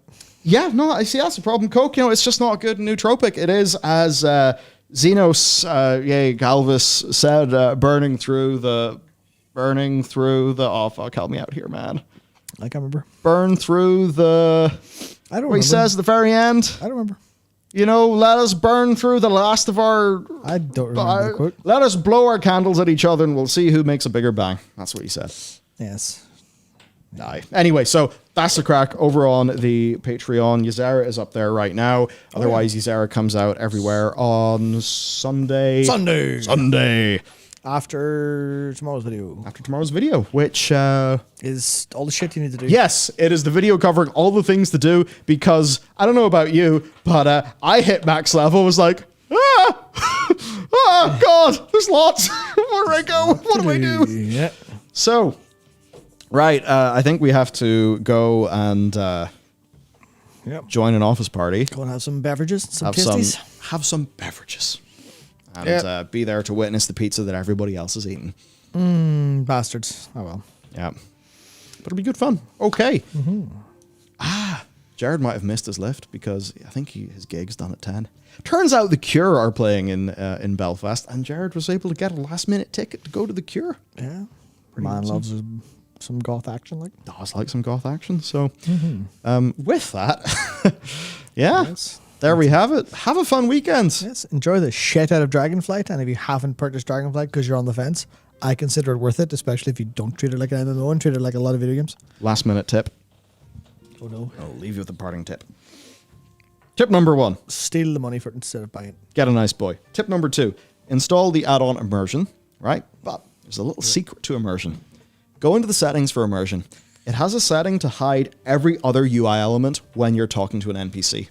Oh, that's good. So it means whenever you actually go and you talk to an NPC in one of these side quests, it is presented in a significantly more immersive fashion. It is. And because the rest of your UI has melted away during the conversation, it really hones your focus in, and I think it just puts the focus onto the best of that stuff and will help you enjoy that content. So go download Immersion and be sure to give that tweaked setting a shot. Enjoy the content. Read your fucking quest text and hang around and watch what the NPCs do, because they're all like animated and moat shit now, and they talk after quests are done. Don't just fucking mount up and fly away. Have some patience. There's heart in the game. Yes, have fun. It is. They made a game and you bought it. The least you can do is fucking play it. Yeah, it's a fucking rare ass time that we actually get to have had such a good time. It is. It's a fucking blessing. Let's hope it continues. till then, let's just enjoy things while we can. Jesus fuck, that's a bit dar. Well, I just meant that, when the going's good, we should enjoy it instead of just being like, it's good now, but it could be fucked tomorrow. Which, I mean, is a very good evolutionary adaptation. It's like, we may have a lot of food right now, but what if the winter comes and, I don't know, a bear kills all our hunters, which would make no sense because it would be hibernating during the winter. But, that's like a survival thing. But this is just video games. We can just play the video game we enjoy, take that for what it is, and, wish for the best. Yes. But don't pre-order. If you're on the fence, you don't need to buy a year of WoW sub at once. Nope. Or 6 months of sub at once. You can just buy one. Yeah, and finish all the content 1 month done. Finish all the content. Say, there we go. I've seen it. I'm away. Mm-hmm. That's a totally valid way to enjoy this game. That's in the same way that doing the exact same for Final Fantasy XIV is also super valid. Fucking Ian Hazakosis, the game director, even said that's fine. There you go. In his interview with Preach, he's like, "Yeah, fucking play a game, go away." That was heavily what's the term for the abridge a code or you change a code? Oh yeah, heavily paraphrased. Heavily paraphrased the play the game and then go away. But yeah, that's the point. Play my quest and fuck off. Ian Hazakosis 2022. Yeah. Oh man, that's a director I'd respect. Oh dear. Yeah, look. Have fun. There's actually fun to be had. So, look, have a good one, everybody. We will be hitting you all week with loads of content. It's going to be a good time, and we'll be back for a big old juicy lore discussion next week. Plus, all the news for whatever blows up and explodes. Yeah, so... Maybe another profession will explode. Yeah, maybe I'll be back. Who knows? Yeah. Anyway, have a good evening, and we will see you later. Good night.